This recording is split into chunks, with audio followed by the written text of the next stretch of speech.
Nurse was kind to the lonely patient. Little did she know he was the owner of the hospital, observing everything. Hello, viewer. Thanks for joining us. Leave a like and share your thoughts in the comments, along with the city you're watching from. Now let's continue with the story. Franklin Finch built his empire on one promise: no patient would suffer like his wife Julia had. 5 years after losing her to medical negligence, the ruthless CEO owns a chain of hospitals, including the very one where she died. But success means nothing when you are dying inside. So he does the unthinkable. He walks into St. Mary's Hospital disguised as a common patient, ready to expose the failures that killed his beloved wife. What he finds breaks him: cold doctors, indifferent staff, a system that treats people like numbers. He is ready to fire everyone and tear the place down. Then she appears, Sarah Adams, an overworked nurse who stops in the corridor and sees him, really sees him. She covers him with a blanket, brings him water, holds his hand when the pain becomes unbearable. "You are not forgotten," she whispers. "I'm watching over you." He does not know that 5 years ago, this same woman held his dying wife's hand in her final moments. Tomorrow, he will call her to his office, and the words he speaks will change both their lives forever. Some connections transcend time, death, and even fate itself. "Get me the patient files from the emergency department," Frank Finch commanded his assistant through the phone, staring out the floor-to-ceiling windows of his downtown office. "Every single case from the last 6 months. Sir, that is thousands of files. What exactly are you looking for?" Frank loosened his silk tie, the weight of another sleepless night pressing against his temples. The acquisition of St. Mary's Hospital had been finalized 3 days ago, and the glowing reports from the board made his stomach turn. Patient satisfaction scores in the 90th percentile, efficiency ratings that topped the state, awards for excellence in care. All lies, he knew, because he had made it his business to know. Anonymous phone calls from staff, whispered complaints from former patients, stories that painted a picture so different from the polished reports that it made his blood boil. "Cancel the files," he said, ending the call with a sharp tap. Frank walked to his private bathroom and stared at his reflection, salt and pepper hair that women called distinguished, steel grey eyes that had earned him the nickname the Shark in business circles. At 43 years old, he commanded respect, fear, and obedience from everyone around him. But respect did not keep you warm at night. Fear did not fill the empty spaces where laughter used to live, and obedience could not bring back the woman whose absence still felt like a physical wound in his chest, Julia. 5 years, 7 months, and 16 days since she had died in that sterile room, calling his name while he stood helplessly in the hallway, prevented from entering by the same medical staff who had failed to save her life. Frank opened the bottom drawer of his desk and pulled out clothes he had never worn before: faded jeans, a plain cotton shirt, scuffed sneakers that he had purchased from a thrift store 3 blocks away. He had spent 2 days learning to walk differently, to speak differently, to become someone else entirely. Today, Franklin Finch would disappear, and in his place, a man named Frank Morrison would walk into St. Mary's Hospital as a patient with chronic back pain and no insurance. He wanted to see what happened when the CEO became just another number in the system. 30 minutes later, Frank sat behind the wheel of a 15-year-old sedan he had purchased with cash, staring at the imposing brick facade of St. Mary's Hospital, the same building where Julia had taken her last breath, the same emergency department where he had signed papers instead of holding her hand, because the doctors insisted there was still hope. There had been no hope.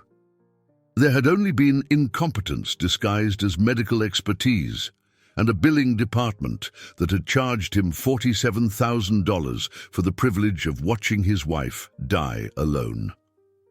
Frank pulled the baseball cap down over his eyes and walked through the sliding glass doors that had haunted his dreams for 5 years. The emergency department assault course of St. Mary's Hospital hit him like a physical blow. Fluorescent lights hummed overhead, casting everything in a sickly yellow glow. The waiting area, designed to hold maybe 30 people, housed at least 50, with patients lying on stretchers lined up along the walls like cargo waiting to be processed. A woman coughed violently into a blood-stained tissue while her husband rubbed her back with gentle circles. An elderly man clutched his chest, his breathing shallow and rapid, while his daughter held his hand and whispered reassurances that everything would be fine. No one seemed to notice either of them. Frank approached the registration desk, where a young woman with purple hair and multiple facial piercings barely looked up from her computer screen. "Name?" she asked, her fingers already positioned over the keyboard. "Frank Morrison," he said, making his voice rougher than usual, adding a slight limp to suggest the back pain he was claiming. "Date of birth?" "April 15, 1981. "Insurance?" "I do not have any." Her fingers stopped moving. For the first time, she looked at him directly, and he saw something in her eyes that made his heart clench. Not sympathy, not even basic human concern, just calculation. How much money could they extract from someone who clearly had none? "Self-pay, then," she said, the warmth in her voice dropping several degrees. "The registration fee is $500, payable today. That does not include any treatment, just the privilege of being seen. $500 to sit in your waiting room. Sir, if you cannot afford our services, there is a free clinic 15 miles away. They open at 8 in the morning." Frank pulled out his wallet, forcing himself to count out $500 in $20 bills, like a man who could not afford to lose them. The registration clerk's attitude shifted slightly when she saw the cash, but not enough to suggest he would be treated like a human being. "Take this form," she said, sliding a clipboard across the counter without looking at him. "Fill it out completely. Someone will call your name when we are ready for you." Frank found a plastic chair in the corner, wedged between a man who smelled like he had not bathed in weeks and a teenage girl who kept making phone calls to someone named Marcus, explaining in increasingly frantic tones that she could not pick up her little brother from school because she was bleeding everywhere and nobody cares. The form asked for information no sick person should have to provide. Employment history, emergency contacts, detailed insurance information he had already said he did not have, financial assets, monthly income, whether he owned or rented his home. All of this before a single medical professional had asked him what was wrong. Frank completed the form with fictional information and returned it to the desk. The purple-haired clerk took it without comment and added it to a stack that appeared to contain at least 40 other forms. "How long is the wait?" he asked. "Could be 30 minutes, could be 8 hours, depends on how busy we get." "I am in significant pain." "Sir, everyone here is in pain. That is why they call it an emergency room. Take a seat and wait for your name to be called." Frank returned to his corner chair and began to understand something that no amount of financial reports or board meetings could have taught him. Being a patient in this system meant surrendering your dignity along with your $500. It meant accepting that your pain was not unique or important. It meant acknowledging that you had become a number on a clipboard, waiting to be processed by people who had long since stopped seeing individual human beings. 2 hours passed. The teenage girl was called back, still on the phone with Marcus, still bleeding. The man who smelled unwashed was taken to a room, though not before being lectured about the importance of regular hygiene by a nurse who spoke to him like he was a child. Frank's back actually did begin to hurt from the plastic chair. His stomach growled because he had skipped breakfast, and the vending machines all required exact change he did not have. The fluorescent lights gave him a headache that pounded behind his eyes with increasing intensity. He was beginning to understand why patients complained. This was not medical care. This was endurance testing disguised as healthcare. Frank Morrison, a doctor in his early 30s, approached, holding the clipboard Frank had returned hours earlier. He wore scrubs that had seen better days and an expression of barely contained irritation. "That is me," Frank said, rising from his chair with an exaggerated wince. "Follow me," the doctor said, without introducing himself. They walked through a maze of corridors to a small examination room that smelled like disinfectant and despair. The doctor gestured for Frank to sit on the examination table while he remained standing, reading Frank's fictional form as if seeing it for the first time. "Says here you have chronic back pain. Scale of 1 to 10. How bad is it right now?" 7, Frank said, choosing a number that seemed appropriately miserable without being dramatic. "Uh-huh. Any numbness in your legs?" "Sometimes." "Shooting pains down your arms?" "Occasionally." The doctor made notes without looking at Frank. "We can do an X-ray if you want, but it is going to cost you another $800. Most back pain resolves itself with rest and over-the-counter medication, but I have been resting and taking medication. That is why I came here." "Look, Mr. Morrison," the doctor said, finally making eye contact. "I am going to be honest with you. You are young, you are obviously healthy, and you have no insurance. This smells like drug seeking to me. The best I can do is prescribe you some ibuprofen and send you on your way." Frank felt heat rise in his chest. "Drug seeking. I just paid $500 to sit in your waiting room for 2 hours so you could spend 3 minutes with me and assume I am lying about being in pain. Sir, I need you to lower your voice. I need you to treat me like a human being instead of a potential criminal." The doctor stepped toward the door. "If you continue to be hostile, I am going to have to ask security to escort you out." Frank stared at this man who had taken an oath to first do no harm, who was now threatening to have him physically removed for asking to be treated with basic dignity. This was what Julia had experienced in her final hours. This dismissive arrogance, this assumption that patients were problems to be solved or obstacles to be removed. "You know what?" Frank said, standing up from the examination table. "Never mind, I will find somewhere else to get help." "That is probably for the best," the doctor said, already moving toward the door. "The discharge nurse will give you instructions for follow-up care." Frank walked back through the corridors toward the waiting area, his fake back pain now replaced by a very real ache in his chest. This was the system he now owned. These were the people responsible for patient care. These were the human beings who had failed his wife so completely that she had died calling for him while he stood in a hallway, trusting them to save her life. He was going to fire every single person in this building. He was going to tear down everything they had built and start over. He was going to make them pay for every moment of suffering they had caused, every patient they had dismissed, every family they had broken with their incompetence and indifference. Frank reached the waiting area and looked around at the patients still suffering in plastic chairs, still hoping someone would care enough to help them. His anger burned so hot he could barely breathe. Tomorrow, he would call an emergency board meeting. Tomorrow, he would reveal his identity and begin the process of destroying every career in this building. Tomorrow, there would be consequences, but first, he needed to get out of here before he said something that would blow his cover. He needed to go home and plan exactly how he was going to rain hell down on every person who worked in this medical house of horrors.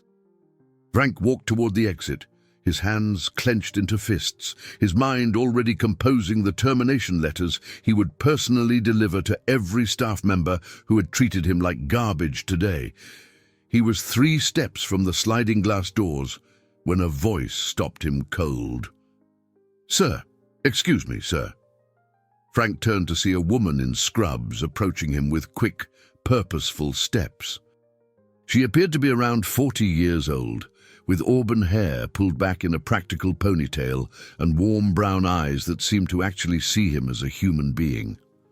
"You were just in examination room 4, right?" she asked, slightly out of breath. "Yes," Frank said, immediately suspicious. Had the arrogant doctor sent her to escort him out? Was this some new form of humiliation? "I am Sarah Adams, one of the emergency nurses here. I could not help but overhear part of your conversation with Dr. Hamilton, and I wanted to apologize for how you were treated." Frank stared at her. In 4 hours at this hospital, she was the first person to speak to him like he mattered. "It is fine," he said automatically, though it was clearly not fine. "No, it is not fine," Sarah said firmly. "You came here because you are in pain, and instead of getting help, you got attitude and assumptions. That is not okay."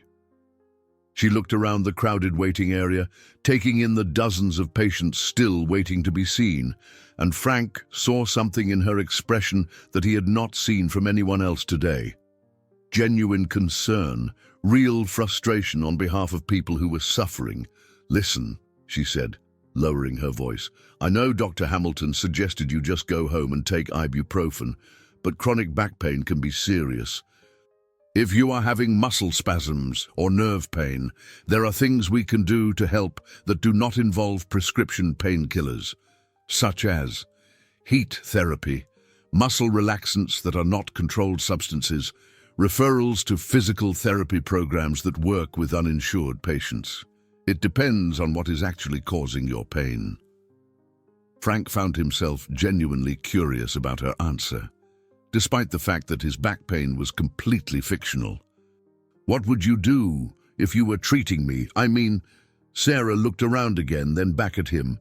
"Can you wait here for about 10 minutes? I need to check on a few other patients, but then I would like to do a proper assessment. No charge," she added quickly. "Dr. Hamilton was wrong to dismiss you like that, and I want to make sure you leave here with some actual help." Frank felt something shift inside his chest. "You would do that?"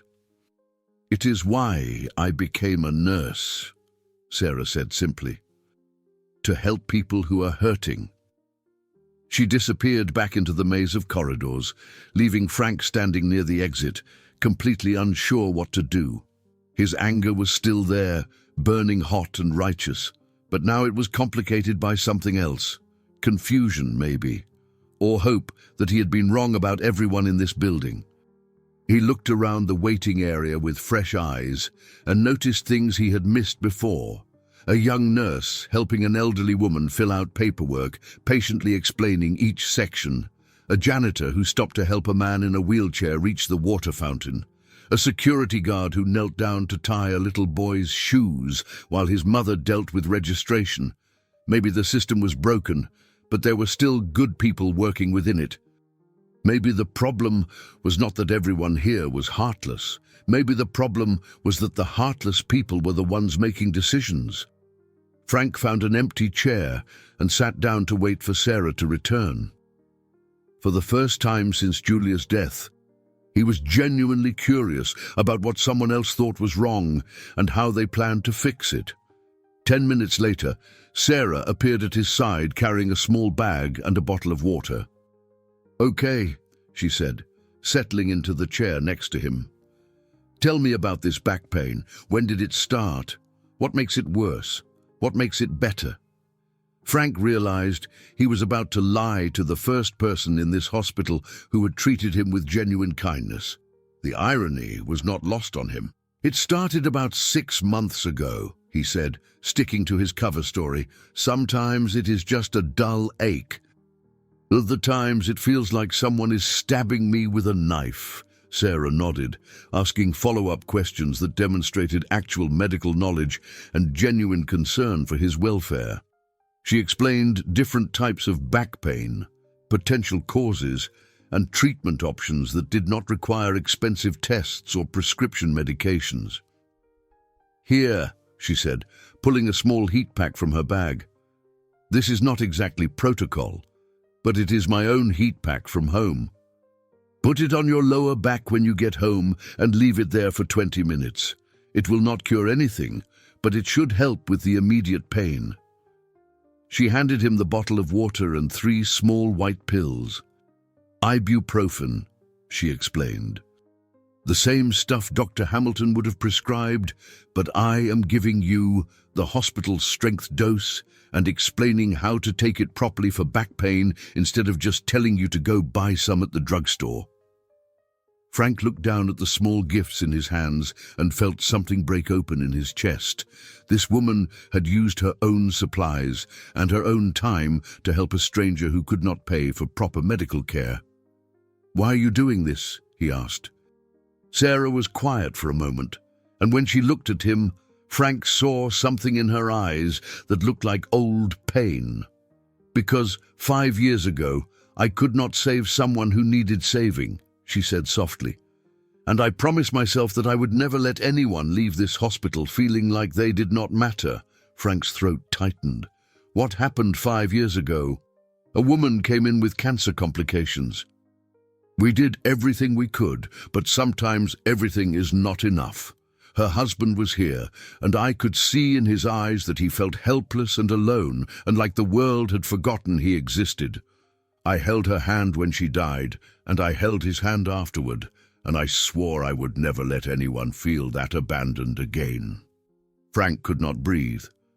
The waiting area seemed to spin around him as Sarah's words echoed in his ears. 5 years ago, a woman with cancer complications. A husband who felt forgotten and alone. "What was her name?" he whispered. Sarah looked surprised by the question. "I am not supposed to share patient information, but her name was Julia. Julia Finch. She was so young and so brave, and she kept asking for her husband right up until the end." The heat pack fell from Frank's hands. The bottle of water hit the floor and rolled under a nearby chair. He stared at Sarah Adams, this woman who had just given him her own supplies to help with his fake back pain, and realized that the universe had just played the cruelest joke of all time. Sarah was the nurse who had held Julia's hand while he stood in the hallway signing insurance papers. Sarah was the angel who had comforted his wife in her final moments. Sarah was the woman who had been haunted for 5 years by the same loss that had destroyed his entire world. "Oh God," Sarah said, her face going pale as she studied his features more carefully. "Oh my God, you are him. You are her husband."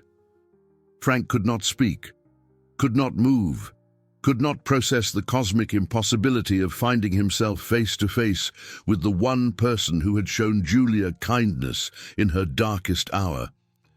"You are Franklin Finch," Sarah whispered, and her voice broke on his name. "I remember you. I remember how you held her hand afterward, and how lost you looked, and how you thanked me for being with her when you could not be." Tears ran down Sarah's cheeks as the recognition hit her full force. "You bought this hospital," she said, understanding flooding her features.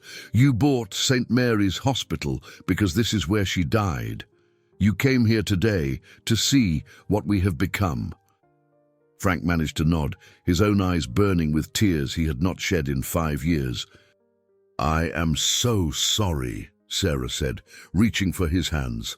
"I am so sorry we could not save her. I am so sorry you had to experience what you experienced today. I am so sorry that this place has become everything she would have hated." Frank looked down at their joined hands and remembered the last time Sarah Adams had touched him. She had pulled him away from Julia's bedside when the machines finally stopped beeping. She had led him to a quiet room and brought him coffee and sat with him while he made phone calls to family members who were too far away to say goodbye. She had been the only person in this entire building who had treated him like a human being 5 years ago. And today, she had done it again. "You saved her," Frank said, his voice raw with emotion. "You could not save her life, but you saved her from dying alone and scared." You gave her comfort when I was not there to do it myself. I wish I could have done more. You did everything, Frank said firmly. You did everything that mattered. They sat in silence for a moment, both of them crying quietly in the middle of a crowded emergency room waiting area, connected by a loss that had shaped both of their lives in ways they were only beginning to understand. "What happens now?" Sarah asked finally. Frank looked around the waiting area one more time, seeing it through completely different eyes than he had an hour ago. Yes, the system was broken. Yes, there were people here who had forgotten that patients were human beings, with feelings and fears and families who loved them. But there were also people like Sarah Adams, people who carried heat packs in their bags for strangers in pain, people who remembered the names of patients who had died 5 years ago, people who stayed late and worked extra shifts and gave pieces of their own hearts to help others heal. Maybe the answer was not to tear everything down and start over. Maybe the answer was to find the Sarah Adamses of the world and give them the power to change things from the inside. "What happens now," Frank said, standing up and offering her his hand, "is that you and I have a very long conversation about how to fix this place." Sarah took his hand and stood up beside him, and for the first time since Julia's death, Frank felt like he might actually be able to keep the promise he had made at her graveside. No patient would suffer like she had suffered. No family would feel as lost and helpless as he had felt. And no nurse as good as Sarah Adams would ever again have to carry the weight of losses that were beyond her control. "I have some ideas," Sarah said, wiping her eyes with the back of her hand. "So do I," Frank replied. "Would you be willing to have dinner with me tomorrow night? To discuss them, I mean?" Sarah smiled for the first time since he had walked into this hospital, and Frank felt something that had been frozen in his chest for 5 years begin to thaw. "I would like that very much, Mr. Finch." "Frank," he corrected. "Just Frank." "Okay, Frank. But I should probably warn you that my ideas are going to be expensive and disruptive, and probably not popular with the current administration." Frank thought about the millions of dollars he had spent acquiring this hospital chain. He thought about the board members who cared more about profit margins than patient outcomes. He thought about Dr. Hamilton and his assumptions about drug-seeking behavior, and the registration clerk who had treated uninsured patients like criminals.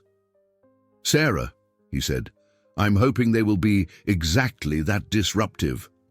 Sarah Adams sat in her car in the hospital parking lot for 20 minutes after her shift ended, staring at the business card Franklin Finch had given her before he left.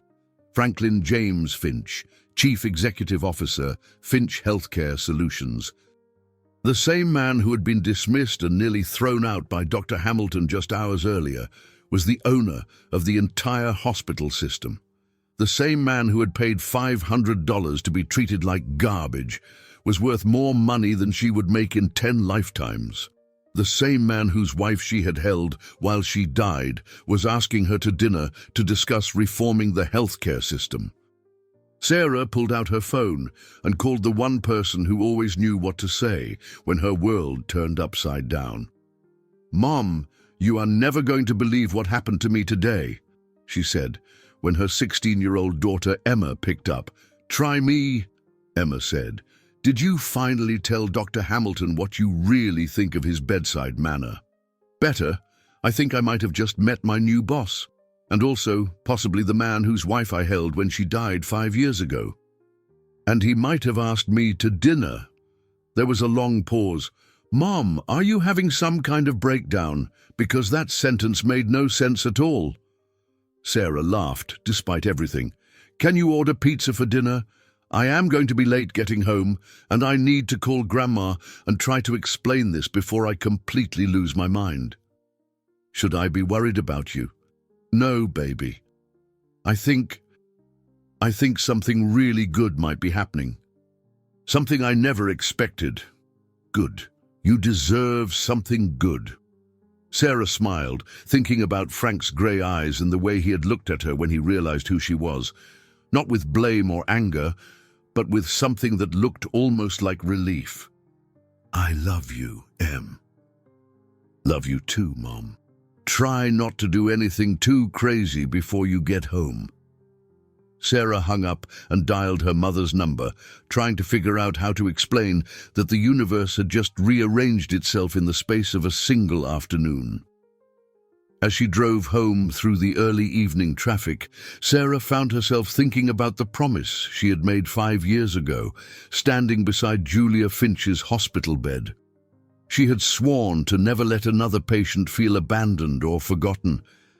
Today, she had kept that promise in a way she never could have imagined, and tomorrow she would have dinner with a man who might be able to help her keep it on a much larger scale.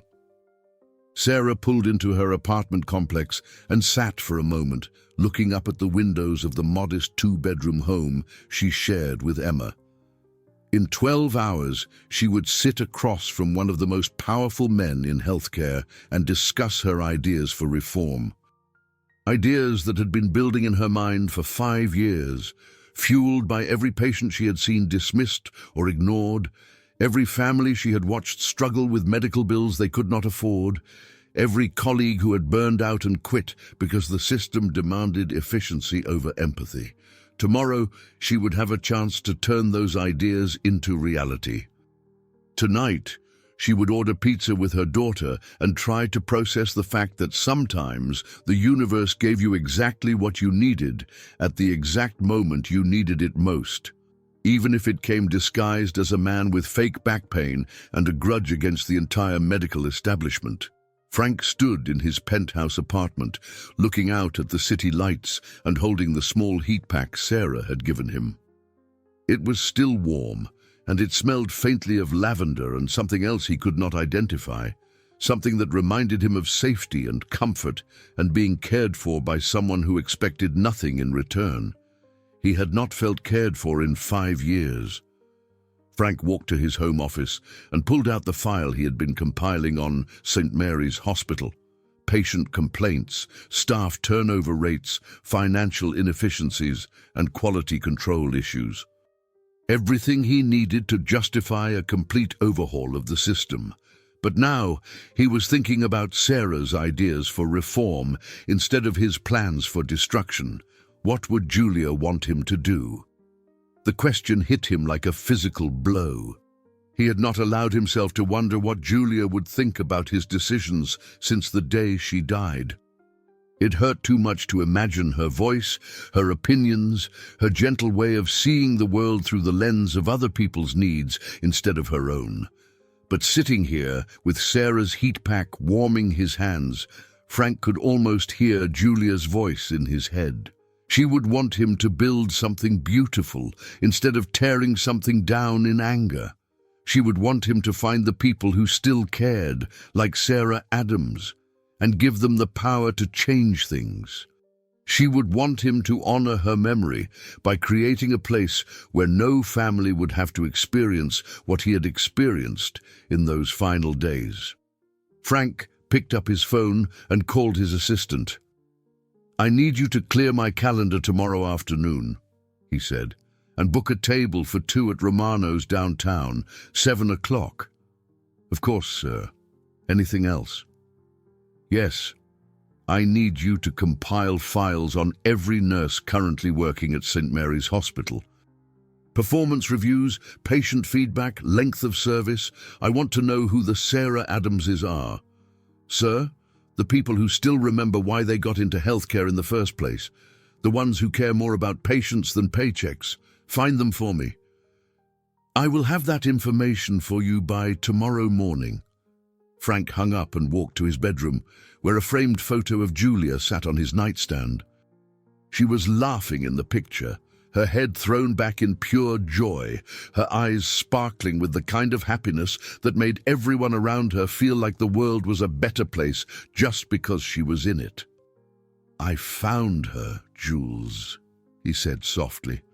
"I found the woman who held your hand. Her name is Sarah, and she is exactly the kind of person you would have loved." He sat on the edge of the bed and allowed himself to really think about Julia for the first time in months.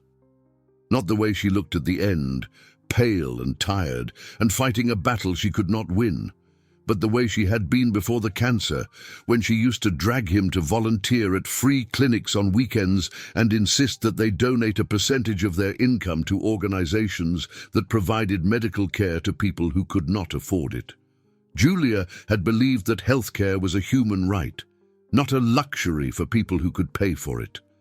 She would have loved Sarah Adams, and she would have wanted Frank to find a way to turn his grief into something productive instead of destructive.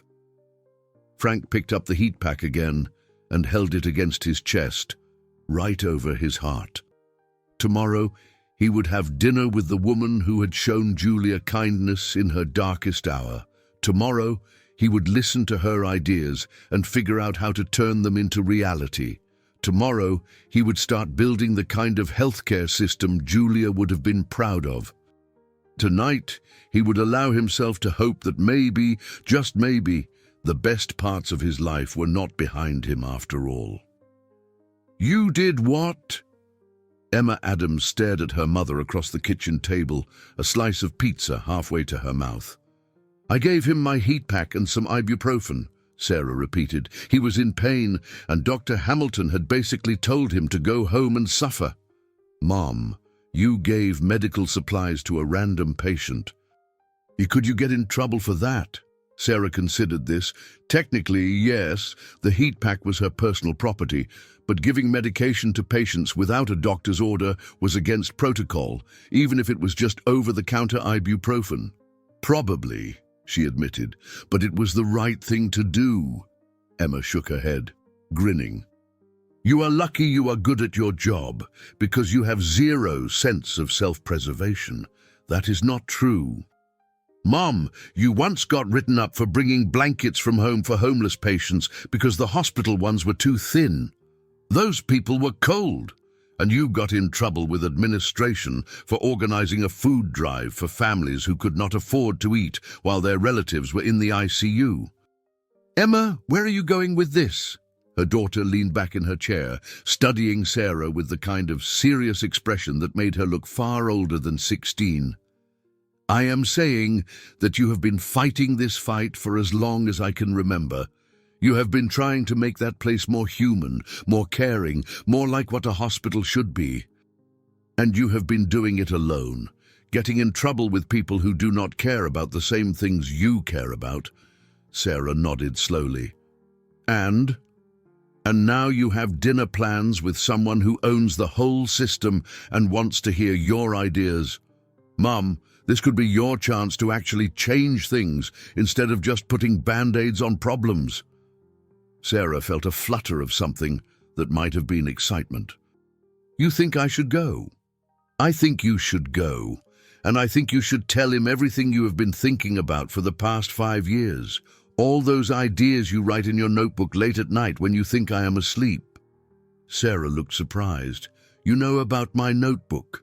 Mom, you sit at this kitchen table until midnight, writing notes about patient care protocols and staffing improvements and ways to make hospitals less scary for families. Of course I know about your notebook. I did not realize you were paying attention." Emma reached across the table and squeezed her mother's hand. "I pay attention to everything about you. You are brilliant, and you care about people, and you have ideas that could help thousands of patients get better care. But you have never had anyone in power who would listen to you, and you think Franklin Finch will listen. I think Franklin Finch spent 5 hours in that hospital today experiencing exactly what you have been trying to fix, and I think he is going to want to hear from the person who was kind to him when everyone else treated him like garbage." Sarah smiled at her daughter, wondering when Emma had become so wise about things like this. "What if I mess it up? What if I say the wrong thing or suggest something stupid?" "Then you mess it up," Emma said with a shrug. "But at least you will have tried. And honestly, Mum, how much worse could things get? That place already makes you cry at least twice a week." Sarah laughed, because Emma was absolutely right. St. Mary's Hospital had been breaking her heart in small pieces for years. Maybe it was time to see if she could help fix it, instead of just enduring it. "Okay," she said, "I will go to dinner, and I will tell him everything." "Good. Now, what are you going to wear?" Sarah looked down at her scrubs, which she had been wearing for 14 hours straight. "I had not really thought about that part." "Mom, you are having dinner with a billionaire CEO to discuss the future of healthcare. You cannot wear your nursing uniform." "I do not exactly have a lot of options. My wardrobe is pretty much scrubs and jeans and that one dress I wear to church." Emma grinned. "Good thing you have a daughter who pays attention to fashion. We are going shopping tomorrow." "We cannot afford shopping. We can afford one nice outfit for the most important dinner of your career. Besides, Grandma sent me $50 for my birthday last month, and I have been saving it for something special." Sarah felt her throat tighten with emotion. "Emma, I cannot let you spend your birthday money on clothes for me." "Yes, you can, because this dinner is not just about you, Mom. If you can convince this guy to make real changes at the hospital, it will help every patient who goes there, every family who has to watch someone they love get sick, every nurse who wants to do good work but gets stuck in a broken system." Sarah looked at her 16-year-old daughter and felt a surge of pride so intense it almost knocked her over. "When did you get so smart about changing the world?" "I learned from watching you try to change it one patient at a time," Emma said simply.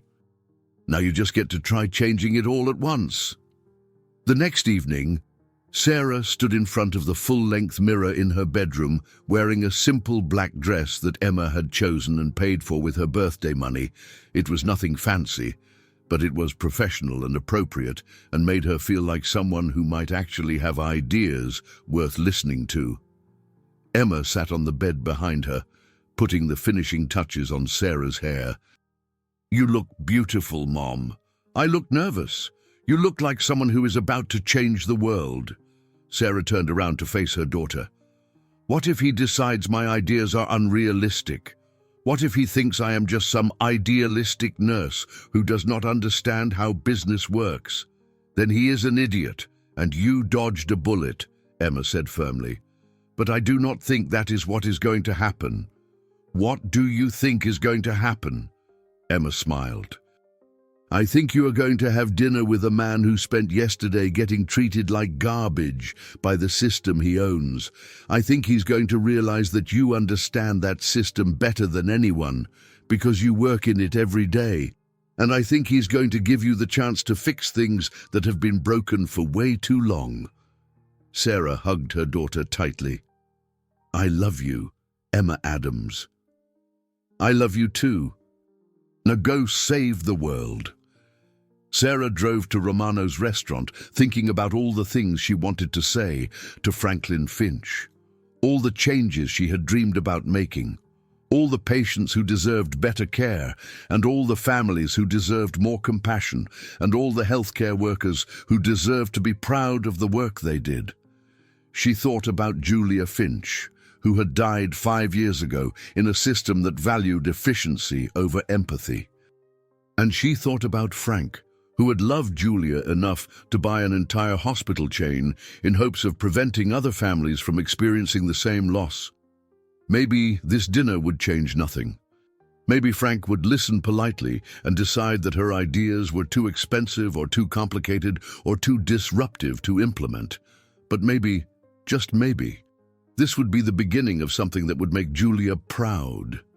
Sarah pulled into the restaurant parking lot and checked her reflection in the rearview mirror one more time. Tonight, she would find out which kind of maybe this was going to be. Romano's restaurant had been Frank's choice because it was quiet, elegant, and private enough for the kind of conversation that might change the direction of an entire healthcare system. He had arrived 15 minutes early and spent the time reviewing the notes he had made about St. Mary's Hospital, trying to organize his thoughts into something coherent. But when Sarah Adams walked through the front door at exactly 7 o'clock, Wearing a simple black dress and carrying a leather portfolio, Frank forgot everything he had planned to say. She looked nervous and determined and beautiful in a way that had nothing to do with makeup or fancy clothes. She looked like a woman who had spent her entire career caring for other people and was now ready to fight for the chance to do it better. "Thank you for coming," Frank said, standing as the hostess led her to their table. "Thank you for asking," Sarah replied, settling into her chair and placing the portfolio beside her plate. "I brought some things I thought you might want to see. Your ideas for reform, among other things." The waiter appeared to take their drink orders, and Frank found himself studying Sarah's face while she considered the wine list. She had the kind of features that became more beautiful the longer you looked at them. Intelligent brown eyes that seemed to see straight through to what mattered. A mouth that looked like it smiled easily, though he suspected it had been a while since she had much to smile about. "I should probably start with an apology," Frank said, after the waiter left with their orders. "For what?" "For what you experienced at St. Mary's yesterday, for the way Dr. Hamilton treated you, for the way the entire system treated you. You should not have had to endure that just to help a stranger in pain." Sarah was quiet for a moment, turning her water glass in small circles on the white tablecloth. "I have been working at St. Mary's for 8 years, she said finally. "What you experienced yesterday was not unusual. It was actually pretty typical for how we treat uninsured patients. That is exactly the problem. I know, but Frank, you should understand something before we go any further. What happened to you yesterday was not an accident. It was not a few bad employees having a bad day. It is systematic. It is built into the way we operate." Frank leaned forward. "Tell me." Sarah opened her portfolio and pulled out a stack of papers covered in her handwriting, charts, graphs, and lists that looked like they had been compiled over months or years. "Emergency department wait times for insured versus uninsured patients," she said, sliding the first page across the table. "Insured patients average 45 minutes. Uninsured patients average 4 hours and 20 minutes. Frank studied the numbers, feeling his jaw tighten. "Length of time doctors spend with patients based on insurance status," Sarah continued, producing another chart. "Insured patients get an average of 12 minutes of face time with a physician. Uninsured patients get 6 minutes. 6 minutes. And that includes the time spent explaining why we cannot help them without payment up front." Sarah pulled out more papers, each one documenting a different aspect of the systemic inequality Frank had experienced firsthand. Patient satisfaction scores broken down by income level, readmission rates for patients who cannot afford follow-up care, staff turnover in departments that primarily serve low-income populations. Frank examined each document, his anger building with every statistic. This was not just bad medicine. This was deliberate discrimination, disguised as business practice. "How long have you been collecting this data?" 5 years, Sarah said quietly. "Since Julia died." The restaurant seemed to fade around them as Frank looked up from the papers to meet Sarah's eyes. "You have been documenting this because of what happened to my wife. I have been documenting this because of what happened to your wife, and because of what happens to dozens of other patients every single week. Frank, Julia died because she did not get the level of care she would have received if she had been wealthy enough to go to Mercy General or Presbyterian." Frank felt something cold settle in his stomach. "What do you mean?" Sarah hesitated, then pulled out one more piece of paper. This one looked different from the others. Older, more worn around the edges. "I should not be showing you this," she said, "but you deserve to know."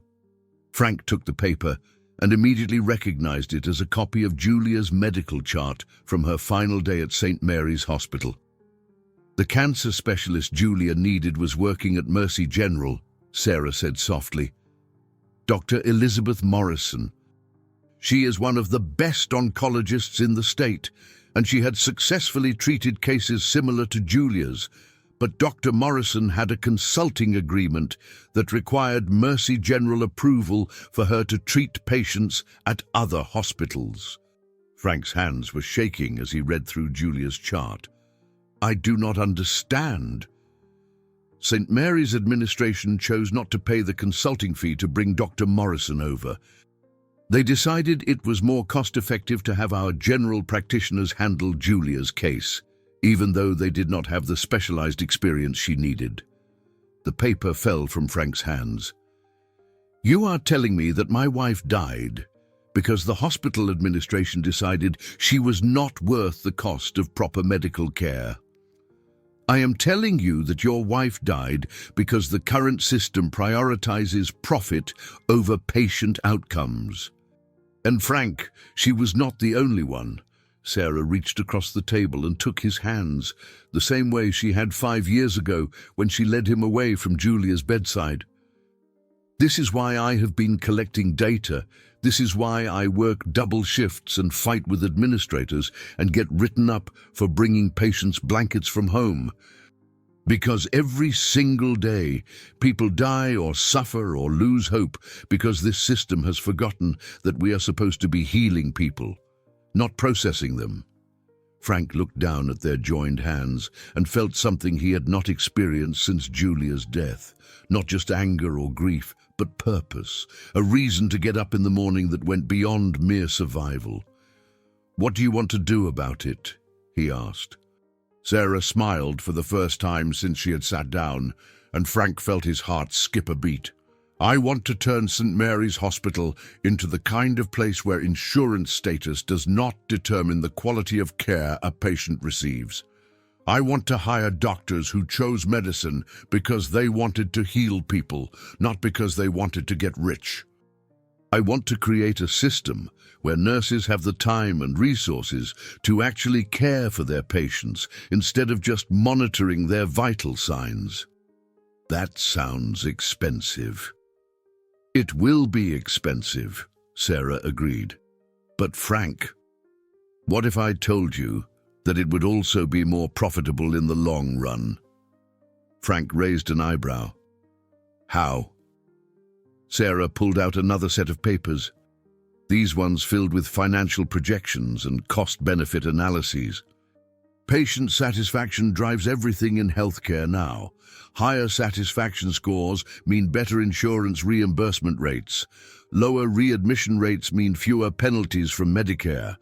Better staff retention means lower training costs and higher productivity.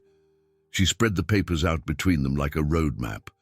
If we could increase patient satisfaction scores by 30%, we would see an increase in revenue of approximately $12 million annually. If we could reduce readmission rates by 20%, we would save approximately $8 million in penalties and repeat care costs. Frank studied the numbers, his business mind automatically checking her calculations. Everything looked solid. These projections assume significant upfront investment in staffing and equipment, he said. About $40 million over 2 years, Sarah confirmed. But the return on investment would be substantial, and more importantly, we would be providing the kind of care that people actually need. Frank leaned back in his chair, impressed despite himself. You put together a $40 million reform proposal in your spare time? Sarah laughed, and the sound made something warm spread through Frank's chest. I put together a $40 million reform proposal during my lunch breaks over the past 5 years because I could not stand watching the system fail people day after day. Sarah, this is remarkable work. This is the kind of comprehensive analysis that consulting firms charge hundreds of thousands of dollars to produce.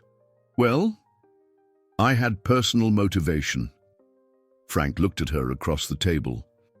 This woman who had held his wife's hand, and then spent 5 years documenting everything that was wrong with the system that had failed her, and felt something shift inside his chest. This was not just about healthcare reform anymore. This was about the possibility that two people who had been broken by the same tragedy might be able to heal each other while healing the system that had hurt them both. "Sarah," he said carefully, "would you be willing to work with me to implement these changes?" "What do you mean?" "I mean, I want to offer you a job, Director of Patient Experience and Quality Improvement. Full authority to implement every single recommendation in this proposal. Budget approval up to $50 million. Your own staff, complete administrative support." Sarah stared at him. "Frank, I am a nurse. I do not have a master's degree in business administration. I have never managed anything bigger than a single emergency department shift. You have something more valuable than an MBA. You have 8 years of experience watching this system fail, and 5 years of data showing exactly how to fix it. Plus," he added with a smile, "you have the moral authority that comes from actually caring about patient outcomes more than profit margins. This is really what you want to do. Spend $50 million restructuring a hospital system based on the ideas of someone you met 2 days ago."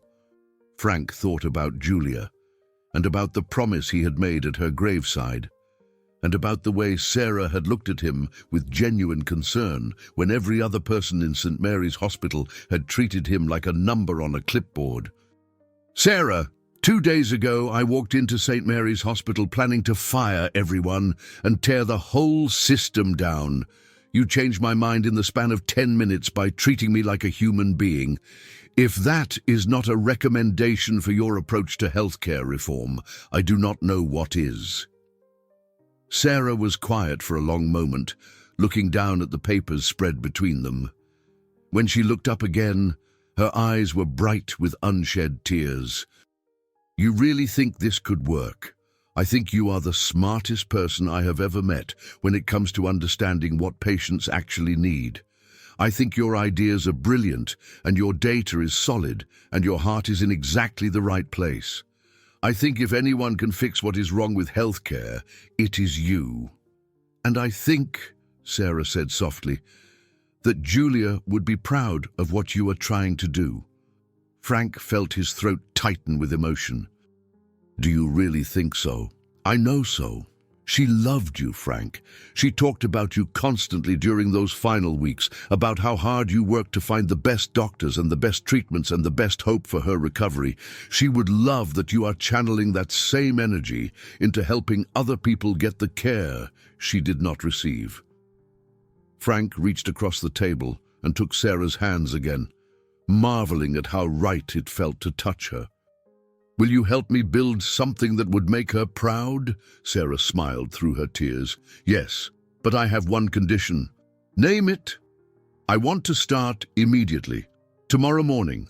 I want to walk into St. Mary's Hospital as the new Director of Patient Experience and Quality Improvement, and I want to begin implementing changes that same day." Frank laughed. "That is your condition, that you want to start sooner rather than later.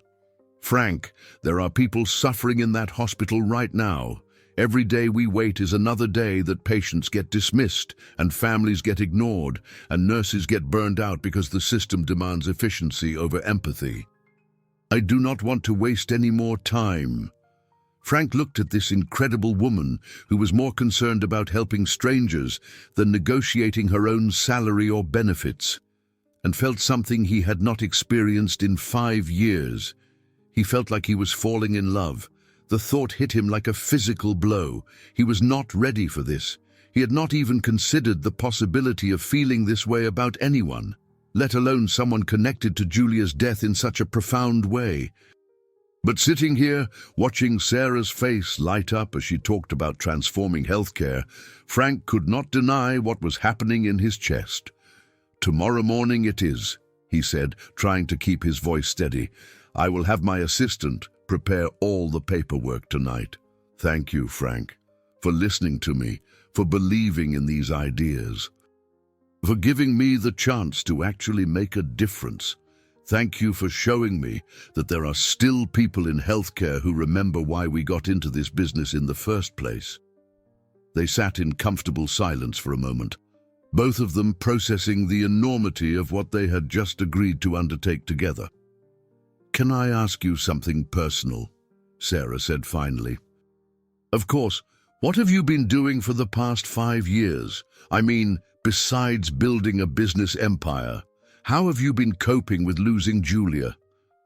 Frank considered the question, trying to figure out how to explain 5 years of existing without really living. "I have been working," he said finally, 18-hour days, 7 days a week, building and acquiring and expanding, telling myself it was all in Julia's memory, but really just trying to stay busy enough that I did not have to think about how empty my life had become." "That sounds exhausting." It is. I wake up every morning in a penthouse apartment that feels like a mausoleum.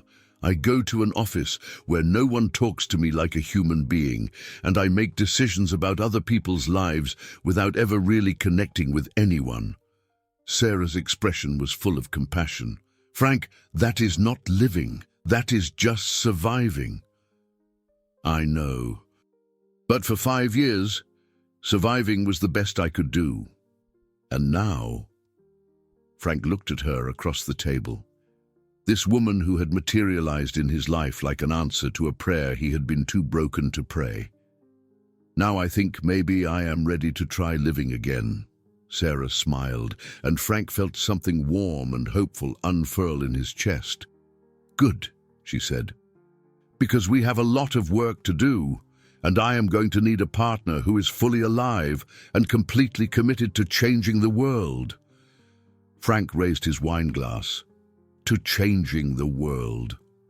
Sarah clinked her glass against his. "To building something beautiful in Julia's memory." As they drank to their partnership and their shared mission, Frank allowed himself to hope that maybe, just maybe, the best parts of his life were not behind him after all. The next morning, Frank arrived at St. Mary's Hospital at 6:30, carrying a box of temporary office supplies and fighting a combination of excitement and nervousness that he had not felt since his first day of medical school. He had spent most of the night working with his assistant to prepare employment contracts, budget authorizations, and administrative approvals for Sarah's new position. Everything was official, legal, and ready to be implemented immediately. What he had not prepared for was how it would feel to walk through the same corridors where he had experienced some of the worst moments of his life, this time with hope instead of grief as his primary emotion. Frank made his way to the administrative offices and found the conference room where he had scheduled an emergency meeting with the hospital's senior staff. Department heads, charge nurses, and administrators were already filing in, looking curious and slightly concerned about the sudden gathering. Sarah arrived at exactly 7 o'clock, wearing her usual scrubs, but carrying herself with a new sense of purpose and authority. Frank felt his heart skip when he saw her, which was both thrilling and terrifying. He was definitely falling in love with her, and he had no idea what to do about it. "Good morning, everyone," Frank said, standing at the head of the conference table. "Thank you for accommodating this early meeting.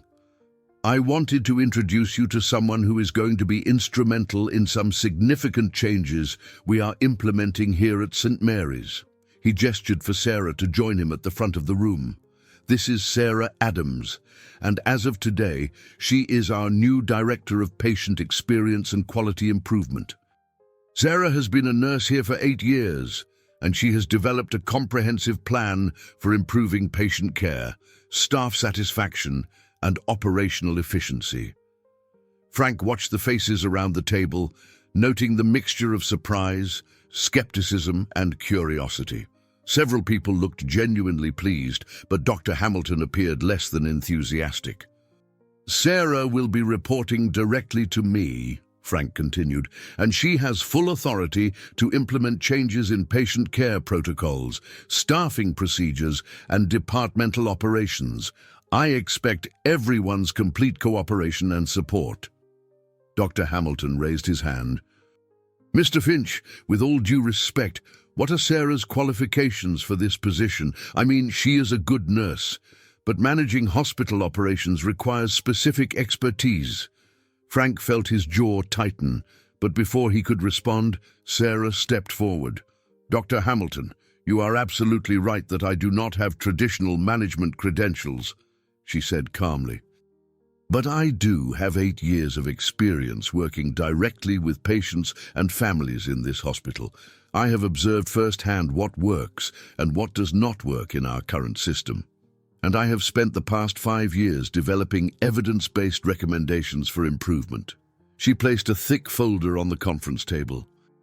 I have documented patient satisfaction data, staff retention statistics, and operational efficiency metrics that clearly demonstrate areas where we can improve both patient outcomes and financial performance. I am happy to share this data with anyone who would like to review it. Frank watched Dr. Hamilton's expression shift from skepticism to grudging interest.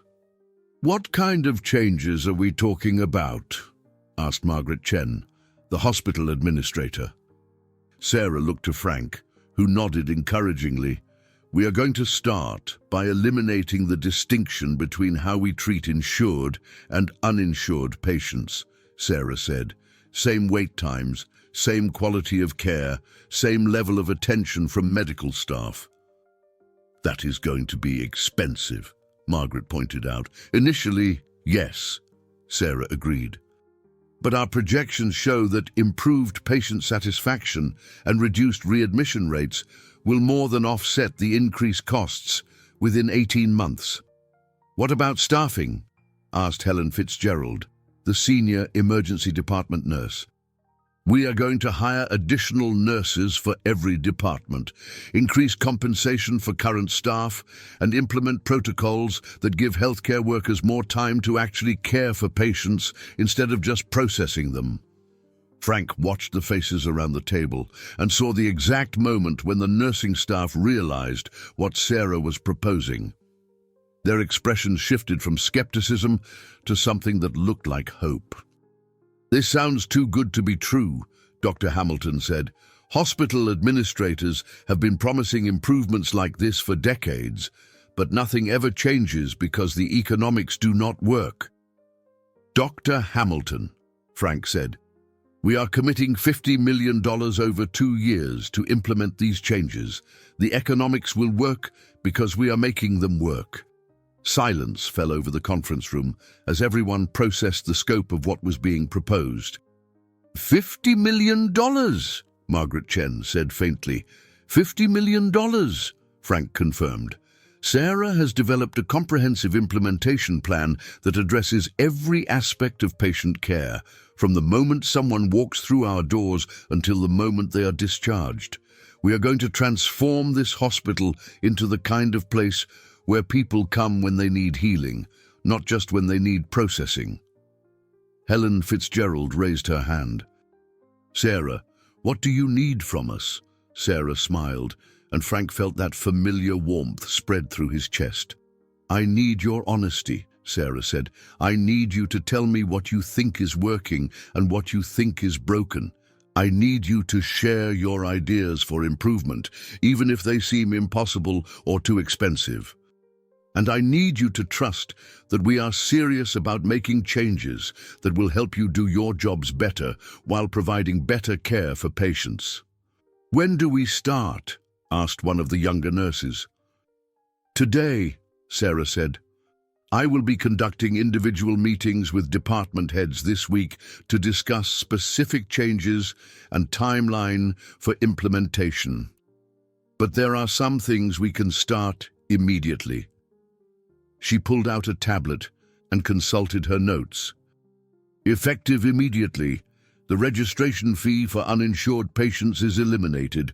Wait time goals for all patients, regardless of insurance status, will be the same. And we are implementing a patient advocate program where someone will be assigned to every family to help them navigate the system and ensure their needs are being met.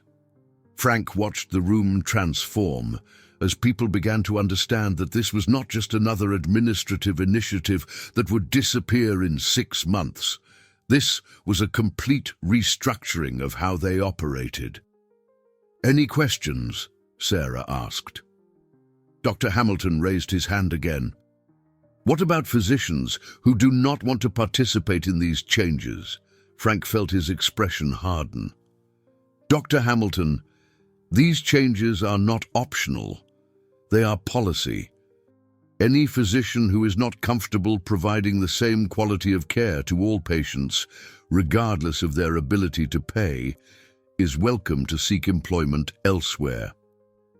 The meeting continued for another 30 minutes, with Sarah answering detailed questions about implementation timelines, staffing changes, and operational procedures. Frank found himself increasingly impressed by her knowledge, her preparation, and her ability to address concerns without becoming defensive. When the meeting ended and people began filing out, Helen Fitzgerald approached Sarah with tears in her eyes. "Sarah, I have been working here for 22 years, she said.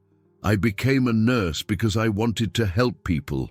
But somewhere along the way, this job became about quotas and processing and getting people out the door as fast as possible. What you are proposing sounds like the reason I got into healthcare in the first place." "That's exactly what it is," Sarah replied, hugging her colleague. "We are going to remember why we chose this profession." Frank stood in the corner of the conference room, watching Sarah comfort and encourage her colleagues, and felt his admiration for her deepen into something that was definitely beyond professional respect. He was in trouble, big trouble, because he was falling in love with a woman who had been connected to the most painful experience of his life, and he had no idea whether that was the most beautiful irony in the world or the most complicated mistake he could possibly make. "Mom, you did what?" Emma Adams stared at her mother across the breakfast table, a piece of toast halfway to her mouth. "I accepted a job as Director of Patient Experience and Quality Improvement," Sarah repeated, trying to keep her voice calm, despite the fact that her entire life had changed in the span of 12 hours. "Mom, yesterday you were a nurse. Today you are a hospital director. That is kind of a big jump." Sarah poured herself another cup of coffee, buying time to figure out how to explain something she was still processing herself. "Emma, you know how I have been complaining for years about everything that is wrong with the healthcare system. You mean your notebooks full of ideas that you write at 2 in the morning when you cannot sleep because you are worried about your patients? Those notebooks, well, it turns out that Franklin Finch wanted to hear those ideas, and he wants to give me the authority and the budget to implement them." Emma put down her toast and studied her mother with the kind of serious expression that made her look far older than 16. "Mom, are you sure about this? I mean, this guy is basically a stranger. What if he changes his mind? What if this is some kind of corporate game that you do not understand?" Sarah had been asking herself the same questions all night. Frank Finch was worth hundreds of millions of dollars and operated in a world she knew nothing about. What if she was being naive? What if this was all too good to be true? But then she thought about the way he had looked at her when she explained her ideas for reform, the way he had listened to every word like it mattered, the way his voice had broken when he talked about Julia. I think he is genuinely committed to making these changes. And even if he is not, even if this all falls apart in 6 months, at least I will have tried. At least I will have had the chance to make things better for patients who need help." Emma nodded slowly. "Okay, but Mom, what if this works? What if you actually succeed in transforming the entire hospital system? That is going to change your life in ways you probably have not even thought about yet." Sarah felt a flutter of anxiety in her stomach. Emma was right. If the reforms succeeded, Sarah would go from being an anonymous emergency department nurse to being a healthcare executive with regional or even national recognition. She would be invited to conferences and asked to speak at seminars and consulted by other hospitals wanting to implement similar changes. The thought was both thrilling and terrifying. "I guess we will figure that out as we go," Sarah said. "And what about Franklin Finch himself? Do you like him?" The question caught Sarah off guard. "What do you mean?" "Mom, you have been talking about this guy for 10 minutes, and you get this look on your face when you say his name. It is the same look you used to get when you talked about Dr. Peterson before you found out he was married." Sarah felt heat rise in her cheeks. "Emma, this is a professional relationship. Frank Finch is my boss." "Uh-huh. And how do you feel about your boss?" Sarah considered lying, but Emma had always been able to see straight through her. "I think he is brilliant and committed and genuinely interested in improving healthcare outcomes," she said carefully. "I think he loved his wife deeply, and her death motivated him to try to prevent other families from experiencing the same loss.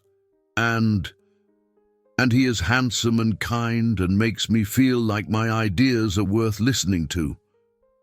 Emma grinned. "There it is. There what is? The real reason you are nervous about this job. It is not just about the professional responsibility. You are attracted to him." Sarah sighed. "Emma, I cannot be attracted to him. He is my boss. He owns the entire hospital system, and his wife was one of my patients. Mom, his wife died 5 years ago, and you did not cause her death. And being attracted to someone who shares your values and treats you with respect is not a bad thing. It is complicated. All the best things are complicated," Emma said wisely. "The question is whether it is good complicated or bad complicated." Sarah thought about the way Frank had looked at her across the dinner table when she explained her reform proposals. The way he had listened with complete attention and asked intelligent questions and made her feel like her expertise mattered. "I think it might be good complicated," she admitted. "Then stop overthinking it and see what happens." "But Mom." "Yeah." "If he hurts you or disappoints you, or turns out to be just another rich guy who makes promises he does not keep, I will personally make his life miserable." Sarah laughed. "How would you do that? I'm 16 and I understand social media better than he does. Trust me, I have options. I love you, Emma Adams. I love you too. Now go change the world and try not to fall in love with your boss on the first day. I make no promises about either of those things." Sarah drove to work thinking about Emma's advice and wondering whether it was possible to maintain professional boundaries with someone who made her heart race every time he smiled at her. She was about to find out. Frank spent the morning in back-to-back meetings with department heads, budget administrators, and legal counsel, working through the logistics of implementing Sarah's reform proposals. By noon, he was exhausted but exhilarated by the scope of what they were undertaking. He was also increasingly distracted by thoughts of Sarah herself. Every time he saw her in the hallway, consulting with nurses or reviewing patient charts, he felt that same jolt of attraction mixed with admiration.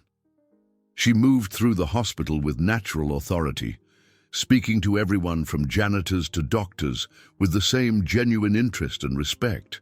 This was what leadership looked like when it was motivated by service instead of ego. "Mr. Finch," his assistant appeared in the doorway of his temporary office. "You have a call from the board of directors. They want to discuss the budget allocation for the St. Mary's reforms." Frank sighed. He had been expecting this call since the moment he authorized $50 million in spending without board approval. Put them through. The conference call lasted 45 minutes and covered every concern Frank had anticipated. The board was nervous about the financial commitment, skeptical about the projected returns, and confused about why he was implementing such sweeping changes based on the recommendations of a single nurse. "Franklin," said board chairman Robert Henley, "we understand that you have strong feelings about patient care, but $50 million is a significant investment. Are you certain that this Adams woman has the expertise necessary to manage this kind of project?" Frank felt his jaw tighten. "Robert, Sarah Adams has developed the most comprehensive analysis of healthcare delivery problems that I have ever seen. Her recommendations are evidence-based, financially sound, and ethically imperative. But she does not have management experience. She has 8 years of frontline experience with patients and families. She understands the system from the perspective of people who actually need medical care, not just people who profit from it." "Franklin, we are not questioning your judgment," said board member Patricia Wu. "But this is a very expensive experiment based on a very personal connection to the hospital where your wife died. Are you certain you are making this decision rationally?" Frank looked out the window of his office and saw Sarah in the parking lot, helping an elderly man out of a wheelchair van while his daughter unloaded a walker from the back. Even from 4 floors up, he could see the patience and kindness in her movements. "Patricia, I have never been more certain of a business decision in my life," he said. "These reforms are going to transform St. Mary's Hospital into the most successful healthcare facility in the region. Patient satisfaction will increase, readmission rates will decrease, and staff retention will improve dramatically. And if you are wrong, then I will personally absorb the financial losses. But I am not wrong." The call ended with grudging approval from the board, but Frank knew they would be watching every expenditure and every outcome metric with intense scrutiny, which meant he and Sarah had to succeed. Failure was not an option, both for the sake of the patients they were trying to help and for the sake of Sarah's career. If this initiative failed, she would be blamed for the financial losses and her professional reputation would be destroyed. Frank made a mental note to build success metrics and fallback plans into every aspect of their implementation strategy. Sarah had taken a huge risk by accepting this position, and he was not going to let her pay the price if things went wrong. His assistant knocked on the door again. "Mr. Finch, Sarah Adams is here to see you. Send her in." Sarah entered carrying a laptop and another stack of folders, but the first thing Frank noticed was her smile. She looked energized and optimistic in a way that made his heart skip. "How was your first morning as a hospital director?" he asked. "Overwhelming and exhilarating and terrifying," Sarah said, settling into the chair across from his desk. "I have been meeting with department heads all morning. And Frank, the staff is so ready for these changes. People are excited about the possibility of actually being able to help patients instead of just processing them." "Any resistance?" "Some. Dr. Hamilton is clearly not happy about having to change his approach to patient care. And Margaret Chen is worried about the financial implications of eliminating registration fees for uninsured patients." "How did you handle it?" Sarah opened her laptop and showed Frank a detailed implementation timeline with specific benchmarks and success metrics. "I told them that we are going to track everything: patient satisfaction scores, readmission rates, staff retention, financial performance. Every change we make will be measured and evaluated, and if something is not working, we will adjust our approach." Frank studied the timeline, impressed once again by Sarah's thoroughness and attention to detail. "This is excellent work. How long did it take you to put this together?" "I stayed up until 3 in the morning," Sarah admitted. "But Frank, I could not sleep anyway. I was too excited about the possibility of actually implementing these ideas. Frank looked at her across his desk.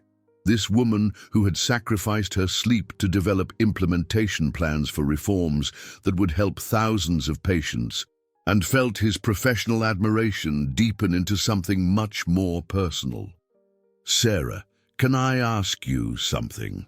"Of course. Why did you take this job? I mean, you could have stayed in the emergency department, collecting your paycheck and complaining about the system like everyone else. Why risk your career on something this ambitious?" Sarah was quiet for a moment, looking out the window at the hospital parking lot, where she had been helping patients just an hour earlier. "Do you remember what you told me at dinner last night about how you have been surviving instead of living for the past 5 years? Frank nodded. "That is what I have been doing too," Sarah said. "Going to work every day and watching people suffer and telling myself that at least I was helping individual patients, even if I could not change the larger system. But Frank, that is not enough anymore. If I have the chance to actually fix things, to help thousands of people instead of just dozens, I have to try. Even if it means risking everything. Especially because it means risking everything. The things worth doing are always risky." Frank stared at her, this incredible woman who was willing to bet her entire career on the possibility of making the world a better place, and realized that he was definitely past the point of professional attraction. He was falling in love with Sarah Adams, and there was nothing he could do to stop it. "Frank," Sarah said, looking concerned, "are you okay? You look like you are thinking about something serious." "I am thinking about how grateful I am that the universe brought us together," he said honestly. Sarah blushed, and Frank felt his heart rate accelerate. "I am grateful too," she said softly. "I never expected to find someone who understood why this work matters so much." They sat in comfortable silence for a moment, both of them aware that something was shifting between them, but neither quite ready to acknowledge it directly. "We should probably get back to work," Sarah said finally. "Probably," Frank agreed, though he made no move to end the conversation. "Frank?" "Yes. Thank you for believing in me, for trusting me with something this important. I promise I will not let you down. Sarah, you could not let me down if you tried. You are the most competent, dedicated, and compassionate person I have ever worked with." Sarah stood up to leave, and as she reached the door, she turned back. "By the way, would you like to meet my daughter sometime? Emma has been asking questions about my new job, and I think she would like to meet the person who is making it possible for me to actually change things." Frank felt something warm and hopeful spread through his chest. Meeting Sarah's daughter felt like a significant step, though he was not sure toward what. "I would love to meet Emma," he said. "When would be convenient? How about dinner tomorrow night? Nothing fancy, just pizza at our apartment. Emma makes excellent homemade pizza, and she would probably enjoy having someone new to interrogate about their life choices." Frank laughed. "That sounds perfect." After Sarah left, Frank sat in his office staring out the window and wondering what he was getting himself into. He was falling in love with a woman whose 16-year-old daughter wanted to meet him.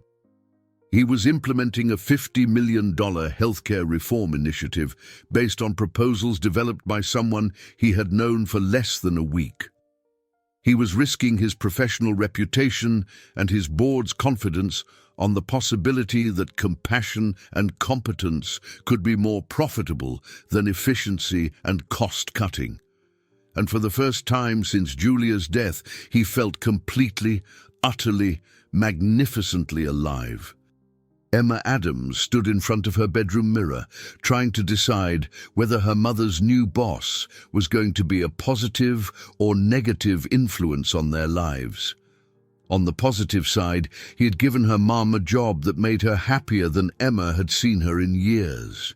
He had listened to ideas that other people had dismissed or ignored, and he was apparently willing to spend millions of dollars to implement changes that would help sick people get better care. On the negative side, he was rich and powerful and operated in a world that Emma did not understand. What if he was just using her mum to make himself look good? What if he got bored with healthcare reform and moved on to some other project, leaving her mom to deal with the consequences? And what if her mom fell in love with him and got her heart broken? Emma had watched her mother navigate the aftermath of her divorce 3 years ago. She had seen how hard it was for Sarah to trust anyone again, how carefully she guarded her heart, how much courage it had taken for her to even consider dating. The last thing Emma wanted was for some businessman to sweep her mom off her feet and then disappear when things got complicated. "Emma, can you help me with the pizza dough?" Sarah called from the kitchen. Emma found her mother in the kitchen, wearing her favorite jeans and a soft blue sweater that brought out her eyes. She looked nervous and excited and beautiful in a way that made Emma both happy and worried. "Mom, are you sure about this dinner?" "What do you mean?" "I mean, are you sure you want me to meet this guy? Because once I meet him, I'm going to form opinions about him, and you know how I am about my opinions." Sarah laughed. "Emma, I want you to meet him because I value your opinions. If you think there is something wrong with Frank, I want to know about it. And if I think he is perfect for you, then I will be very happy that my daughter approves of my new boss." "Mom, can I ask you something?" "Always."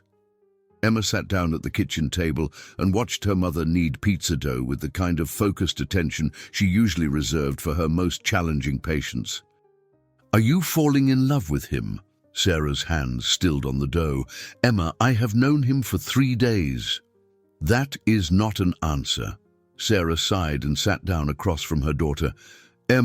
I do not know what I am feeling about Frank. He is brilliant and kind and committed to things I care about. He makes me feel like my ideas matter. He listens to me in a way that makes me remember why I became a nurse in the first place. But he was married to a patient I could not save. He owns the hospital where I work. He lives in a completely different world from us. And I am terrified of making a mistake that could hurt both of our careers. Emma reached across the table and took her mother's hand. "Mom, what if it is not a mistake? What if this is exactly what is supposed to happen?" "What do you mean?" "I mean, what if the reason you could not save his wife was so that you would be there to help him heal from losing her? What if everything that happened 5 years ago was leading to this moment, when you would have the knowledge and the opportunity to change the system that failed them both?" Sarah stared at her daughter. "Emma, that is either very wise or very naive. Maybe both. But Mom, you taught me that sometimes the universe puts people in our lives for reasons we do not understand until later. Maybe Frank Finch is one of those people." The doorbell rang before Sarah could respond. "That is him," Sarah said, suddenly looking nervous. "Mom, relax. If he is good enough for you, he will be good enough for me. And if he is not good enough for you, I will figure that out in about 10 minutes. Sarah opened the door to find Frank standing in the hallway, holding a bottle of wine and a bouquet of flowers that looked like he had chosen them carefully. "These are for you," he said, offering her the flowers. "And this is for dinner," he added, holding up the wine. Emma appeared at her mother's shoulder and studied Frank with the kind of direct attention that made most adults uncomfortable. He was tall and handsome in a way that suggested he took care of himself without being vain about it. He was dressed casually but expensively, in jeans and a sweater that probably cost more than her mom made in a week. But his smile was genuine, and when he looked at her mother, his expression was warm and respectful, and something else that Emma could not quite identify: interested. He looked at her mother like he was genuinely interested in everything about her. "You must be Emma," Frank said, turning his attention to her. "Your mom has told me wonderful things about you." "She has told me interesting things about you too," Emma replied. "Come in. The pizza should be ready in about 20 minutes. Frank followed them into the apartment, and Emma watched him take in their modest living room with its second-hand furniture and Emma's artwork on the walls. He did not look uncomfortable or condescending. He looked like he was genuinely interested in seeing how they lived. "Emma, your mom tells me you are an honor student," Frank said, settling onto the couch while Sarah arranged the flowers in a vase. "I do okay," Emma said. "What about you? My mum says you own hospitals now, but you used to be a doctor. Why did you stop practicing medicine?" Sarah looked up from the flowers with a warning expression, but Frank did not seem offended by the direct question. "I stopped practicing medicine because I got more interested in the business side of healthcare," he said. "I wanted to understand how hospitals operated financially so I could figure out how to make them work better for patients." "And do they work better for patients? I mean—" Frank was quiet for a moment. "Not yet.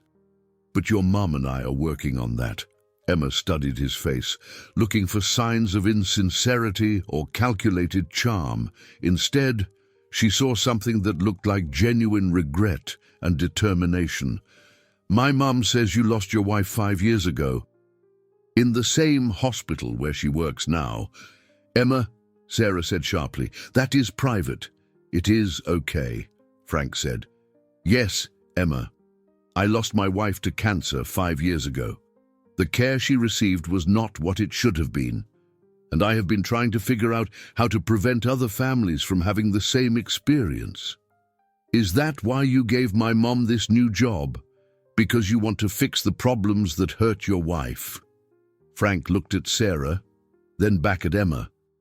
"I gave your mum this job because she's the smartest person I have ever met when it comes to understanding what patients need.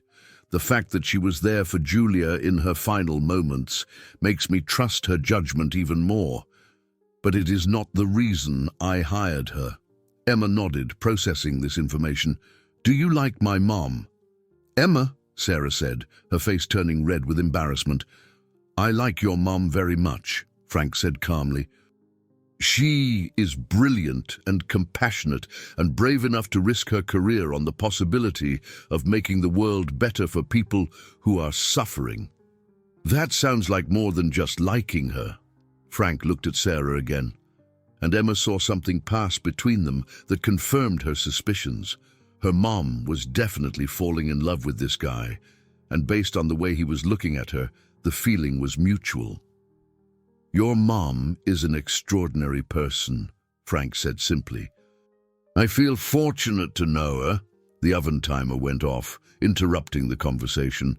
"Pizza is ready," Sarah announced, clearly grateful for the distraction. During dinner, Emma asked Frank about his business, his plans for the hospital reforms, and his opinions on everything from college costs to environmental policy.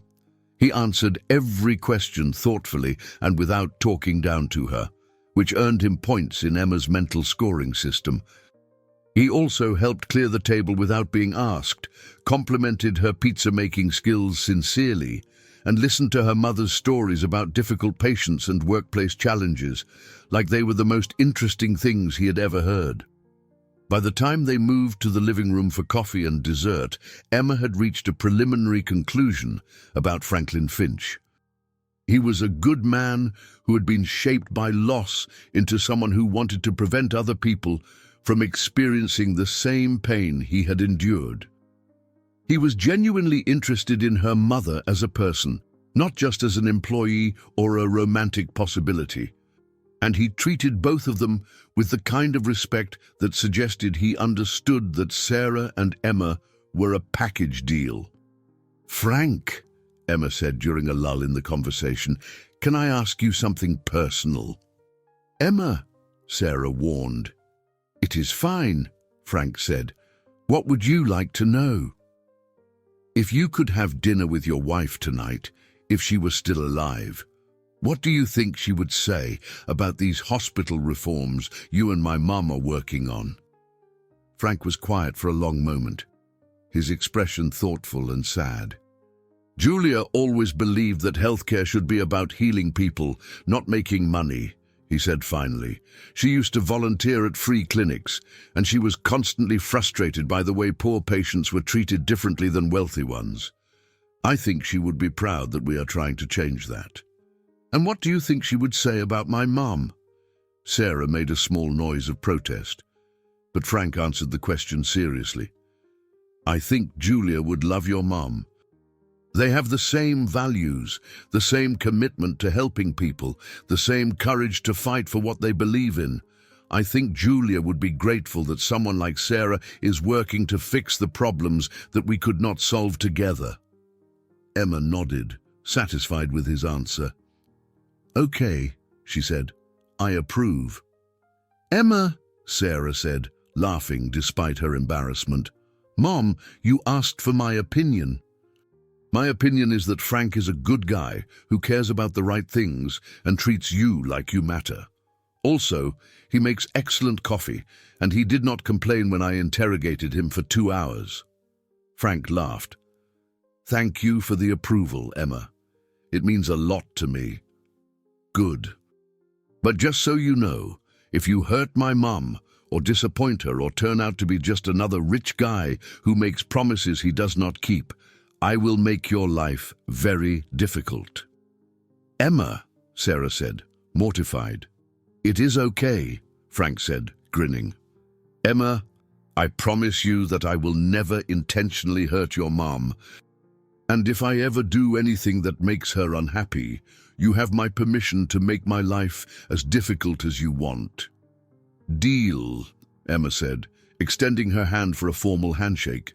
As Frank prepared to leave, Emma hugged her mom goodnight and whispered in her ear, "I like him, Mom. I think he's going to be good for you."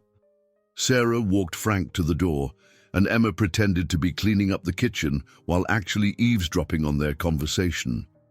"Thank you for dinner," Frank said, "and thank you for letting me meet Emma. She is incredible." "She likes you," Sarah said, which is both a relief and terrifying, because Emma is an excellent judge of character. "I like her too. She is smart and direct and protective of you in all the right ways." "Frank, I should warn you that Emma can be pretty intense about people she cares about. If we are going to continue working together, she is probably going to keep asking you personal questions and offering unsolicited advice about your life choices." "I hope she does," Frank said. "I have not had anyone care enough about my life choices to offer advice in a very long time." Emma smiled to herself as she listened to them say goodbye. Her mom was definitely falling in love with Franklin Finch, and based on everything she had observed tonight, that might not be such a bad thing. He seemed like the kind of man who would appreciate her mother's strength and intelligence, the kind of man who would support her dreams instead of trying to change her, the kind of man who would understand that loving Sarah Adams meant becoming part of a family that included a teenage daughter with strong opinions about everything. Emma finished cleaning the kitchen and went to her room, already looking forward to the next time Frank came to dinner.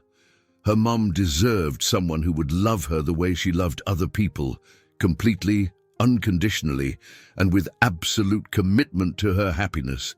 And Emma had a feeling that Franklin Finch might be exactly that kind of person.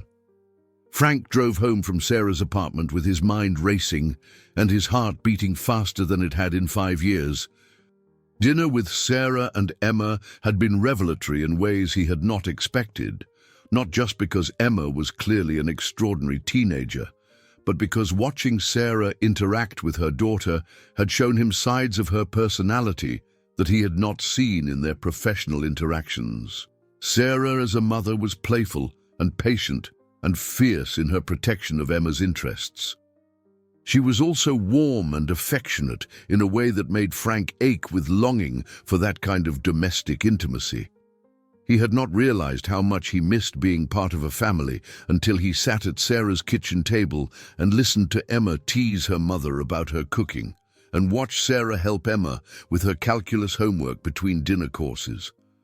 This was what he had lost when Julia died. Not just a wife, but the possibility of building a life with someone who would challenge him and support him and make him laugh during ordinary Tuesday night dinners.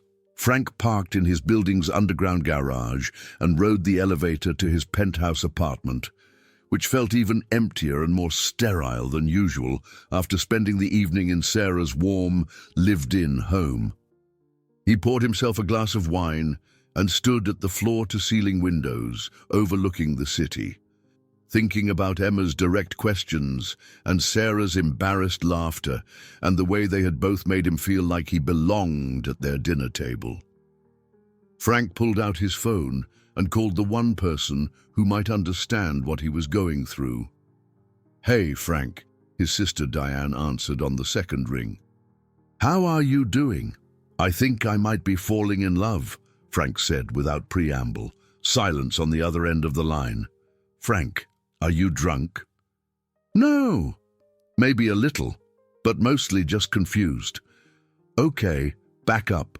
Who are you falling in love with, and how long has this been going on?" Frank told Diane about Sarah, about their cosmic connection through Julia's death, about the hospital reforms and the dinner invitation, and Emma's interrogation about his intentions.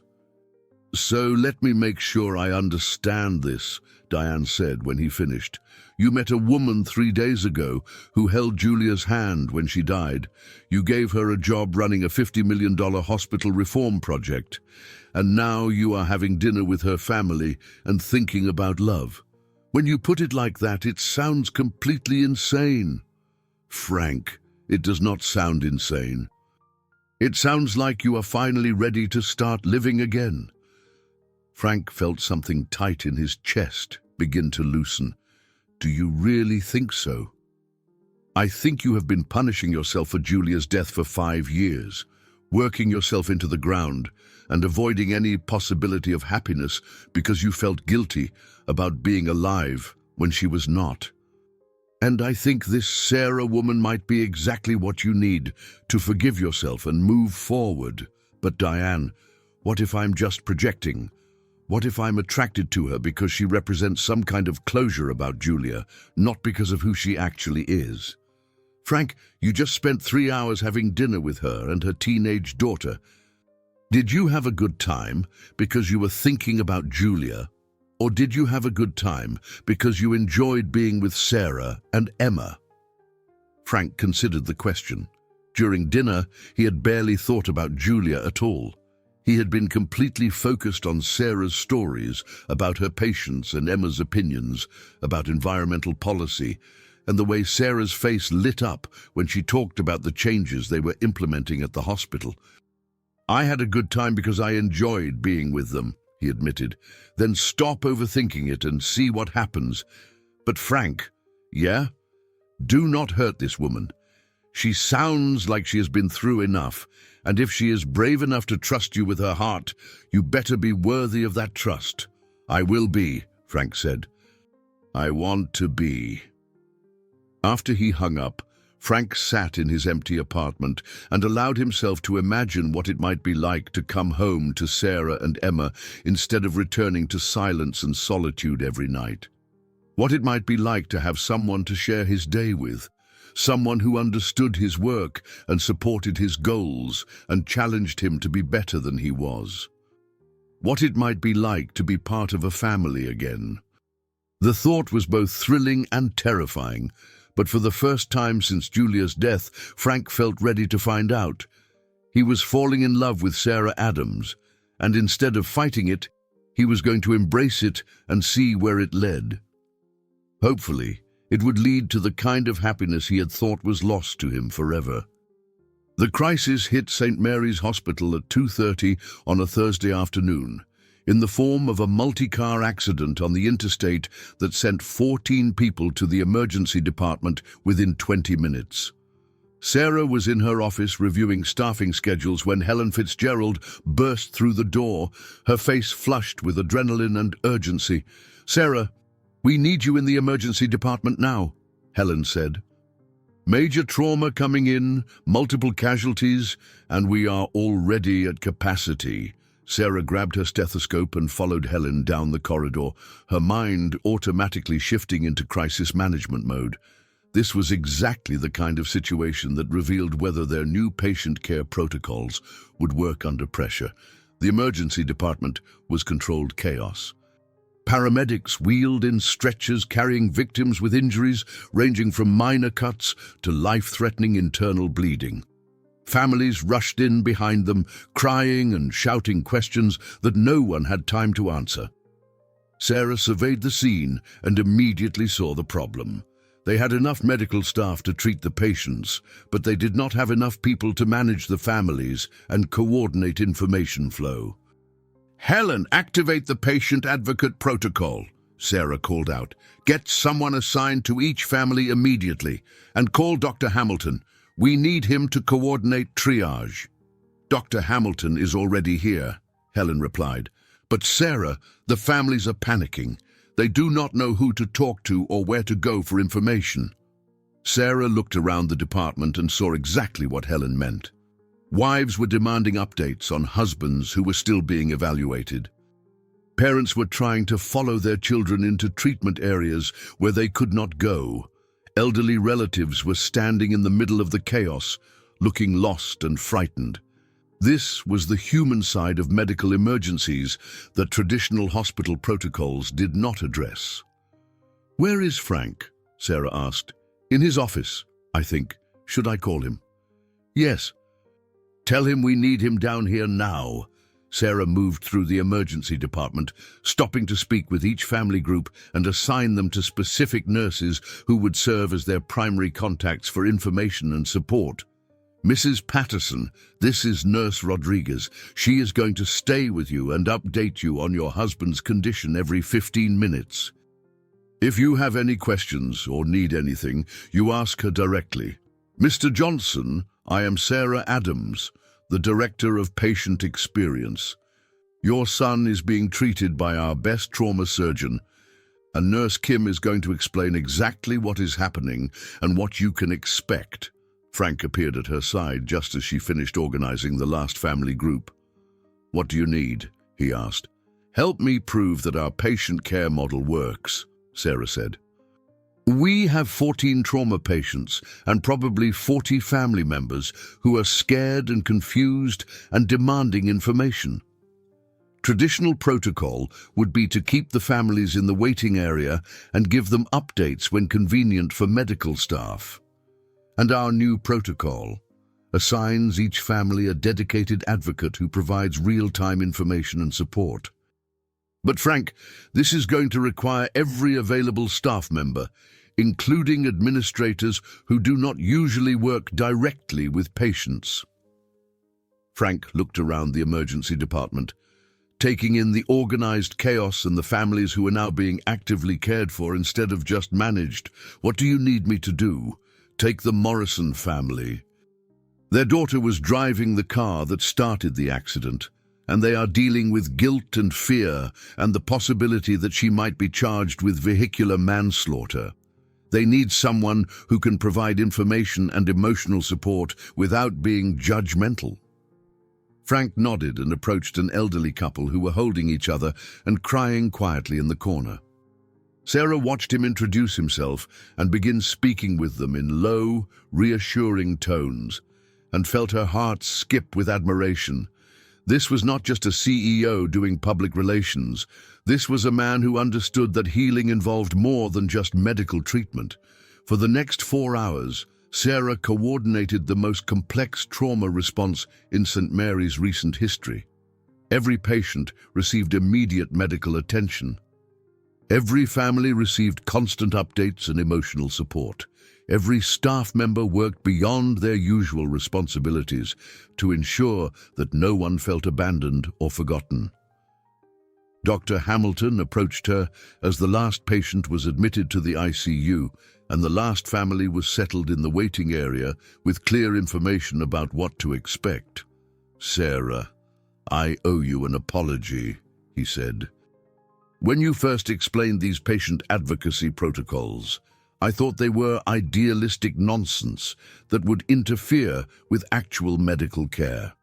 And now I have seen how much better our medical outcomes are when families feel supported and informed.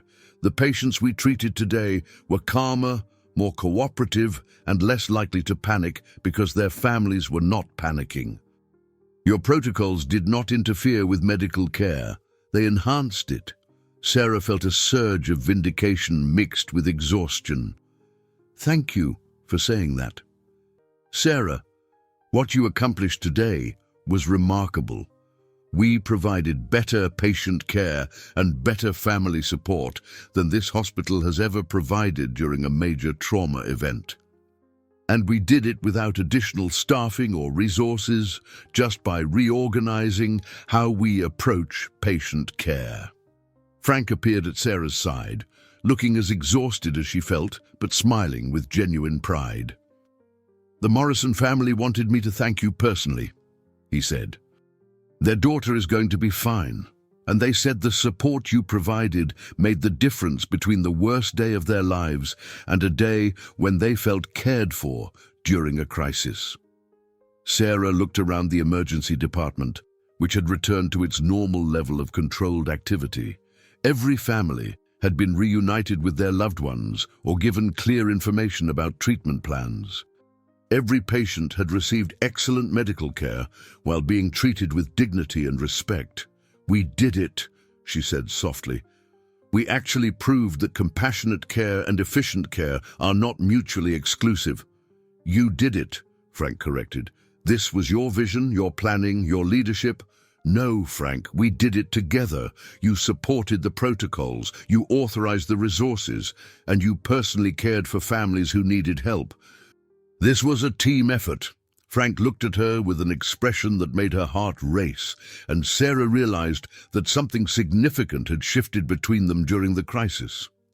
Working together under pressure had revealed how compatible they were, not just professionally but personally. They communicated without effort, anticipated each other's needs, and shared the same instincts about what mattered most in patient care. "Sarah," Frank said quietly, "would you have dinner with me tomorrow night? Not to discuss hospital business, but just because I would like to spend time with you." Sarah felt her breath catch. This was the moment when their relationship would either remain professional or become something more personal and complicated. "Yes," she said, "I would like that very much." Frank smiled, and Sarah felt something warm and hopeful unfurl in her chest. They had just successfully managed the biggest crisis in St. Mary's recent history. They had proven that their patient care reforms could work under the most challenging conditions, and they had acknowledged that whatever was growing between them had moved beyond professional collaboration into something that felt like the beginning of love. Sarah looked at Frank's tired, happy face and realized that she was definitely, completely, irrevocably falling in love with Franklin Finch. Tomorrow night, she would find out whether he was falling in love with her too. Romano's restaurant felt different the second time. The same elegant atmosphere, the same quiet corner table, but everything had changed in the 3 weeks since Frank and Sarah's first dinner together. Tonight was not about hospital business or professional collaboration. Tonight was about the undeniable truth that had been building between them since the moment they recognized each other in that hospital corridor. Frank arrived first, wearing a navy suit that made his gray eyes look almost silver. He had spent the afternoon trying to figure out how to tell Sarah that he was falling in love with her without terrifying her or jeopardizing their working relationship. The problem was that falling in love was not accurate anymore. He had fallen completely, irrevocably, with a depth of feeling that surprised him after 5 years of emotional numbness. Sarah walked through the restaurant door at exactly 7 o'clock. wearing a deep green dress that complemented her auburn hair and made her look like she belonged in his world of expensive restaurants and carefully curated elegance. But what took his breath away was not how beautiful she looked, but how she smiled when she saw him waiting for her, like coming home after a long journey. "You look stunning," Frank said, standing to pull out her chair. "Thank you. You look pretty handsome yourself." Sarah settled into her seat, and Frank noticed that she seemed less nervous than she had 3 weeks ago, more confident in her own skin, more comfortable with the idea of being here with him. "How was your day?" he asked, though they had been texting throughout the afternoon about various hospital matters. "Exhausting and wonderful," Sarah replied. "We had our first patient satisfaction survey results since implementing the new protocols." Frank raised an eyebrow. "And 94% satisfaction rate, up from 67% 3 months ago." Frank felt a surge of pride and vindication. "Sarah, that is incredible." "It gets better. Readmission rates are down 18%, staff retention is up 22%, and Frank, we're already seeing positive financial impact from reduced malpractice claims and better insurance reimbursement rates." "The board is going to be very happy." "They should be. Your $50 million investment is already paying dividends." Sarah paused, studying his face. "But I do not think you asked me to dinner to discuss quarterly reports." Frank felt his heart rate accelerate. "No, I did not." The waiter appeared to take their orders, giving Frank a few more minutes to figure out how to begin the conversation that would either deepen their relationship or destroy it completely. "Sarah," he said after the waiter left, "there is something I need to tell you." "That sounds serious." "It is serious. It is the most serious thing I have ever had to say to anyone except Julia." Sarah's expression grew still, and Frank could see her preparing herself for whatever was coming. "I am in love with you," Frank said simply, completely, desperately, in a way that terrifies me and thrills me and makes me feel like I am alive for the first time in 5 years. Sarah's eyes filled with tears, but she did not speak.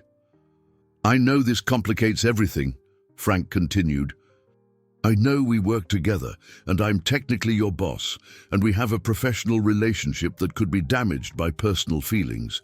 But Sarah, I cannot pretend anymore that what I feel for you is just professional admiration." "Frank, let me finish, please. I need to say this all at once, or I will lose my courage." Frank reached across the table and took her hands. "You brought me back to life.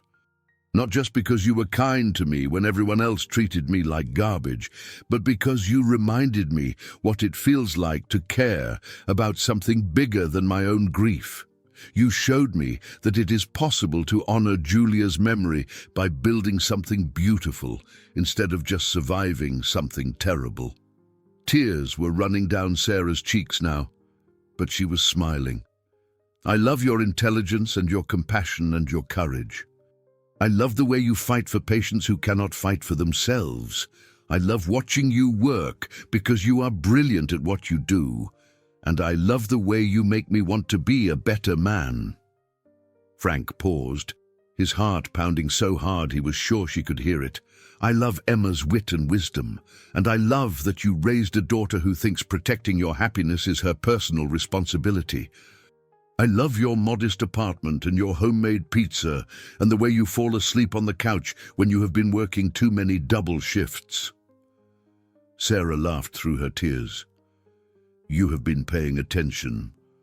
"Sarah, I have been paying attention to everything about you since the moment I realized who you were. And what I have learned is that I want to spend the rest of my life paying attention to you." "Frank, are you proposing to me?" Frank felt his breath catch. "Not yet, but I am telling you that I want to, someday when you are ready, when we have figured out how to navigate the professional complications, when you are certain that this is what you want too." Sarah was quiet for a long moment. and Frank felt terror rise in his chest. Had he moved too fast? Had he misread her feelings? Had he just destroyed the best thing that had happened to him since Julia's death? "Frank, I have been in love with you since the night you met Emma," Sarah said softly. "Maybe even before that. Since the moment you told me that I had saved Julia from dying alone and scared." Relief flooded through Frank like a physical force. "I have been terrified to admit it," Sarah continued, "because everything about this feels too good to be true. You are brilliant and successful and kind, and you make me feel like my ideas matter and my work has meaning beyond just earning a paycheck. But I'm also terrified that loving you means losing myself. Frank, you live in a world I do not understand. You have more money than I will make in 10 lifetimes. You operate at a level of society where I do not know the rules or the expectations." Frank squeezed her hands. "Sarah, I do not want you to change anything about yourself to fit into my world. I want to find a way to build a world that fits both of us." "What does that mean?" "It means I want to wake up in your apartment and help Emma with her calculus homework and eat pizza on Tuesday nights while you tell me about difficult patients and beautiful moments of healing." Sarah smiled. "That sounds wonderful. But Frank, what about the hospital? What about our working relationship? What about the board of directors and the media and all the people who are going to have opinions about the CEO dating an employee?" Frank had been thinking about these questions for weeks, and he had decided that love was worth whatever professional complications it created. "We will be transparent about our relationship with the board. We will maintain professional boundaries at work. And we will deal with media attention or public scrutiny together as a team. And if the board decides that our relationship is inappropriate, if they force you to choose between me and your position as CEO?" Frank looked at this incredible woman who was worried about his career security, even as she acknowledged her love for him, and felt his heart expand with even deeper affection. "Sarah, I built this company to honor Julia's memory by improving healthcare for people who need it most. You are helping me accomplish that goal better than I ever could have alone. If the board cannot see that our partnership makes the company stronger, then they do not deserve to have either of us. So you would choose me over your business empire. I would choose us over everything else in the world." Sarah leaned across the table and kissed him, soft and sweet and full of promise. Frank felt something that had been broken in his chest for 5 years finally heal completely. "I love you too, Franklin Finch," Sarah whispered against his lips. "Completely, desperately, in a way that scares me and thrills me and makes me believe in second chances." Frank kissed her again, deeper this time, and marveled at how right it felt to hold her and be held by her. "So, what happens now?" Sarah asked when they finally broke apart. "Now we figure out how to be in love while running a hospital system and raising a teenager and dealing with whatever challenges come our way." "That sounds complicated." "The best things usually are," Frank said, remembering Emma's wise words. "But Sarah, I would rather have a complicated life with you than a simple life without you." Sarah smiled, and Frank felt like the luckiest man who had ever lived.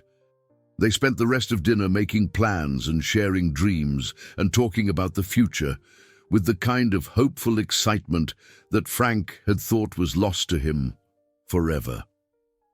When Frank drove Sarah home that night, she invited him up for coffee, and they sat on her couch until 2 in the morning, talking and kissing and marveling at how perfectly they fit together. "I should probably go home," Frank said reluctantly when he noticed the time.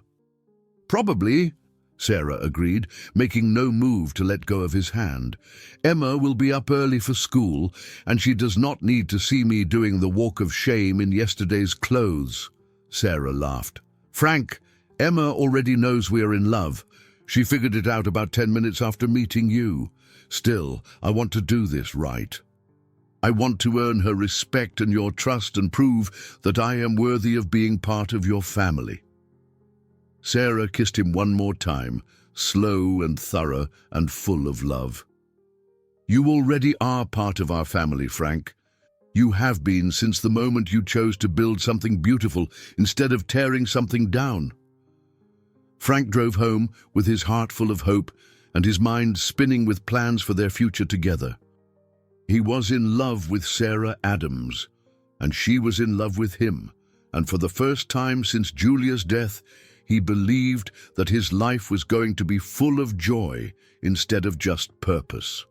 Nothing could have prepared him for how quickly that joy would be threatened. The article appeared in the Metro Herald on a Tuesday morning, 3 days after Frank and Sarah's romantic dinner, with a headline designed to destroy everything they had built together. "Hospital CEO's romance, love story or conflict of interest?" Frank found out about it when his assistant burst into his office at 7:30 in the morning, holding a copy of the newspaper with an expression of barely controlled panic. "Sir, you need to see this immediately," she said, placing the paper on his desk. Frank read the article with growing horror and rage. Someone had leaked information about Sarah's rapid promotion, their dinner dates, and their personal relationship to a reporter who specialized in corporate scandal. The article questioned whether Sarah was qualified for her position, suggested that Frank had hired her based on romantic interest rather than professional competence, and implied that their relationship represented a serious breach of corporate ethics. Worse, the article included quotes from anonymous hospital staff members who expressed concern about favoritism, preferential treatment, and the appropriateness of their romantic involvement. Sources close to the situation report that Adams was promoted from emergency department nurse to hospital director within days of meeting Finch, raising questions about the criteria used for such significant personnel decisions. Frank's phone rang before he finished reading. "Franklin, we need to talk." Robert Henley, the board chairman, sounded furious. "Emergency board meeting in 1 hour." "Robert, this article is garbage. Sarah is the most qualified person I have ever worked with, and our relationship has nothing to do with her professional performance. Franklin, I do not care about the truth right now. I care about the perception. We have shareholders, investors, and regulatory agencies that are going to read this article and question our judgment. You need to get down here and explain how you're going to handle this situation." Frank hung up and immediately called Sarah. "I saw the article," she said before he could speak. "Frank, I am so sorry. This is my fault." "Sarah, this is not your fault. Someone leaked information to damage both of our reputations. Frank, the article makes it sound like I slept my way into this job. It makes it sound like you hired me because you wanted to date me, not because I was qualified. Sarah, anyone who has worked with you for 5 minutes knows that is not true." "But Frank, what about people who have not worked with me?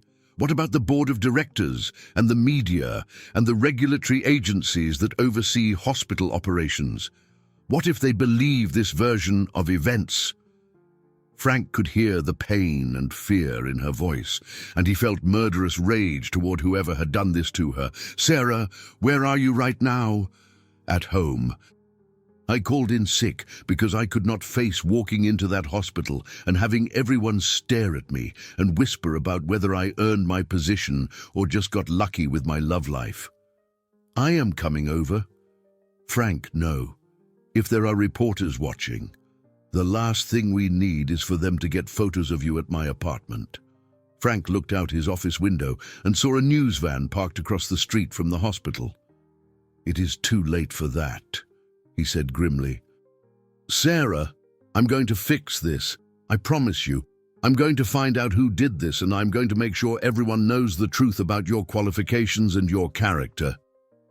"Frank, what if you cannot fix it? What if this destroys everything we have built together?" Frank felt his heart break at the defeat in her voice. 3 days ago, she had been radiant with happiness and confidence. Now she sounded like someone who had been publicly humiliated and professionally destroyed. "Sarah, listen to me. I love you. Emma loves you. The patients you care for love you. The nurses you work with respect you. One garbage article in a newspaper does not change any of that, but it might change everything else." Frank's assistant knocked on his door. "Sir, you need to leave for the board meeting now." "I have to go," Frank told Sarah. "But I will call you as soon as this meeting is over, and we will figure out how to handle this together." "Frank, what if the board makes you choose between me and your job?" Frank thought about his conversation with Diane, about choosing love over safety, about building something beautiful in Julia's memory. "Then I choose you," he said without hesitation. "Every single time, I choose you." The emergency board meeting was even worse than Frank had anticipated. The article had been sent to every member of the board, along with copies to major shareholders and regulatory agencies. Everyone was furious, panicked, or demanding immediate action to contain the public relations disaster. "Franklin, this is exactly the kind of scandal that destroys companies," said board member Patricia Wu. "Shareholders are going to question our judgment. Regulators are going to investigate our hiring practices. The media is going to scrutinize every decision we make. Patricia, Sarah Adams is the most competent healthcare administrator I have ever worked with. Her patient satisfaction scores, her operational improvements, and her financial performance speak for themselves." "That may be true," said Robert Henley, "but the perception is that you hired your girlfriend and gave her authority over a $50 million budget. Franklin, you have put this entire company at risk for a personal relationship." Frank felt his temper rising. "I hired the woman who held my wife's hand when she died and who has spent 5 years documenting everything wrong with our healthcare system. I hired the person with the best ideas for fixing those problems. The fact that I fell in love with her does not diminish her professional qualifications. Franklin, you should have disclosed the relationship before hiring her," said board member David Chen. "You should have recused yourself from personnel decisions involving someone you were romantically involved with." "I was not romantically involved with her when I hired her. Our relationship developed after she started working in her new position. The article suggests otherwise." Frank slammed his hand on the conference table. "The article is full of lies and innuendo designed to destroy Sarah's reputation and undermine the hospital reforms that threaten certain people's financial interests." "What do you mean?" Robert asked. Frank pulled out a folder he had prepared that morning. "I have reason to believe that this leak came from James Morrison, the former hospital director I fired 6 months ago. Morrison has been opposed to our patient care reforms from the beginning, and he has a financial stake in maintaining the old system." "Do you have proof?" "I have circumstantial evidence. Morrison has been in contact with several board members expressing concerns about our spending on patient care improvements. He's been vocal about his opposition to Sarah's promotion, and he has personal relationships with reporters at the Metro Herald." "Even if that is true," Patricia said, "it does not solve our immediate problem. We have a public relations crisis that requires immediate action." "What kind of action?" Frank asked, though he was afraid he already knew. "Sarah Adams needs to resign her position immediately," Robert said. "And you need to publicly distance yourself from her until this scandal dies down." Frank felt the world tilt around him. "You want me to fire the woman who has revolutionized patient care at St. Mary's Hospital because someone leaked lies about her to the media? Franklin, we want you to protect the company from further damage by destroying the career of the most qualified healthcare administrator we have ever employed, by putting the interests of shareholders ahead of your personal romantic preferences." Frank stood up from the conference table and looked around at the faces of people he had considered allies and friends. "I will not do it," he said quietly. I will not fire Sarah Adams, and I will not distance myself from her. She has done nothing wrong, and I will not sacrifice her career to appease people who are more concerned about stock prices than patient care. Franklin, if you refuse to take appropriate action, we will have no choice but to call for a vote of no confidence in your leadership. Frank felt something cold settle in his stomach. A vote of no confidence would remove him as CEO and likely result in a complete reversal of all the patient care reforms he and Sarah had implemented. You would destroy 5 months of successful healthcare improvements because you are afraid of bad publicity. We would protect the financial interests of our shareholders and the long-term viability of this company. Frank looked around the table one more time at people who had lost sight of why they had gotten into healthcare in the first place. I need 24 hours to consider my options, he said. Franklin, every hour we wait makes this situation worse. 24 hours, Frank repeated, and walked out of the conference room before anyone could respond. Frank drove straight to Sarah's apartment, no longer caring who saw him or what additional speculation his presence might generate. Sarah opened the door, wearing jeans and a sweater, her eyes red from crying, and Frank felt his heart break all over again. How bad was it? She asked. They want you to resign immediately, and they want me to publicly distance myself from you. Sarah's face went pale. Frank, maybe that is what we should do. What? Maybe I should resign. Maybe we should take a break from our relationship until this scandal dies down. Frank, I cannot be the reason you lose everything you have built. Frank pulled her into his arms and held her tight. Sarah, you are not going to be the reason I lose anything. You are the reason I found everything worth having. But Frank, if you choose me over the board, you could lose your position as CEO. All of our patient care reforms could be reversed. Everything we have worked for could be destroyed. Frank thought about Julia, about the promise he had made at her graveside, about the hospital where she had died that was now providing the kind of care she should have received. Sarah, what if I told you that I have an idea, something that could expose the people behind this attack and vindicate both of us publicly? What kind of idea? The kind that requires me to risk everything on the possibility that the truth is more powerful than lies and that love is stronger than fear. Sarah looked up at him with tears in her eyes.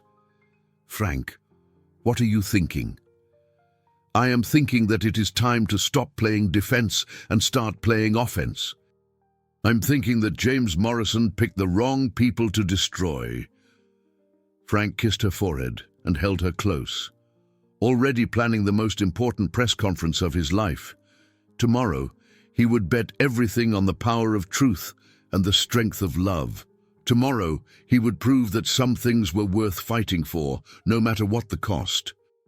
The hardest thing Sarah Adams had ever done was walking into St. Mary's Hospital the morning after the newspaper article destroyed her reputation. She had spent all night staring at the ceiling, alternating between rage at whoever had leaked the information and terror about what the scandal might cost Frank. By dawn, she had reached a decision that broke her heart, but felt like the only honorable choice. She was going to resign her position and end her relationship with Frank, effective immediately. It was the only way to protect him from the consequences of loving her. Sarah walked through the hospital corridors with her head held high, ignoring the stares and whispered conversations that followed her. She had prepared a resignation letter that took full responsibility for the appearance of impropriety and praised Frank's leadership without suggesting any personal relationship. She was going to deliver the letter to Frank's office, clean out her desk, and disappear from his life before she could cause any more damage to his career or his company. Frank was waiting for her outside her office, holding 2 cups of coffee and wearing an expression of grim determination. "Good morning," he said, offering her one of the cups.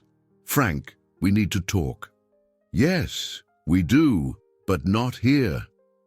My office, 5 minutes. Sarah followed him through the hospital, acutely aware of every person who turned to stare at them. The hospital grapevine had clearly been working overtime, and everyone knew about the article and the speculation about their relationship. Frank closed his office door and gestured for Sarah to sit down. "Before you say anything," he said, "I want you to know that I spent all night working on a plan to fix this situation." Sarah pulled the resignation letter from her bag.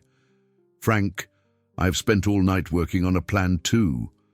She handed him the letter, and Frank read it with growing alarm. "Sarah, you are not resigning." "Yes, I am." "Frank, this scandal is destroying both of our reputations.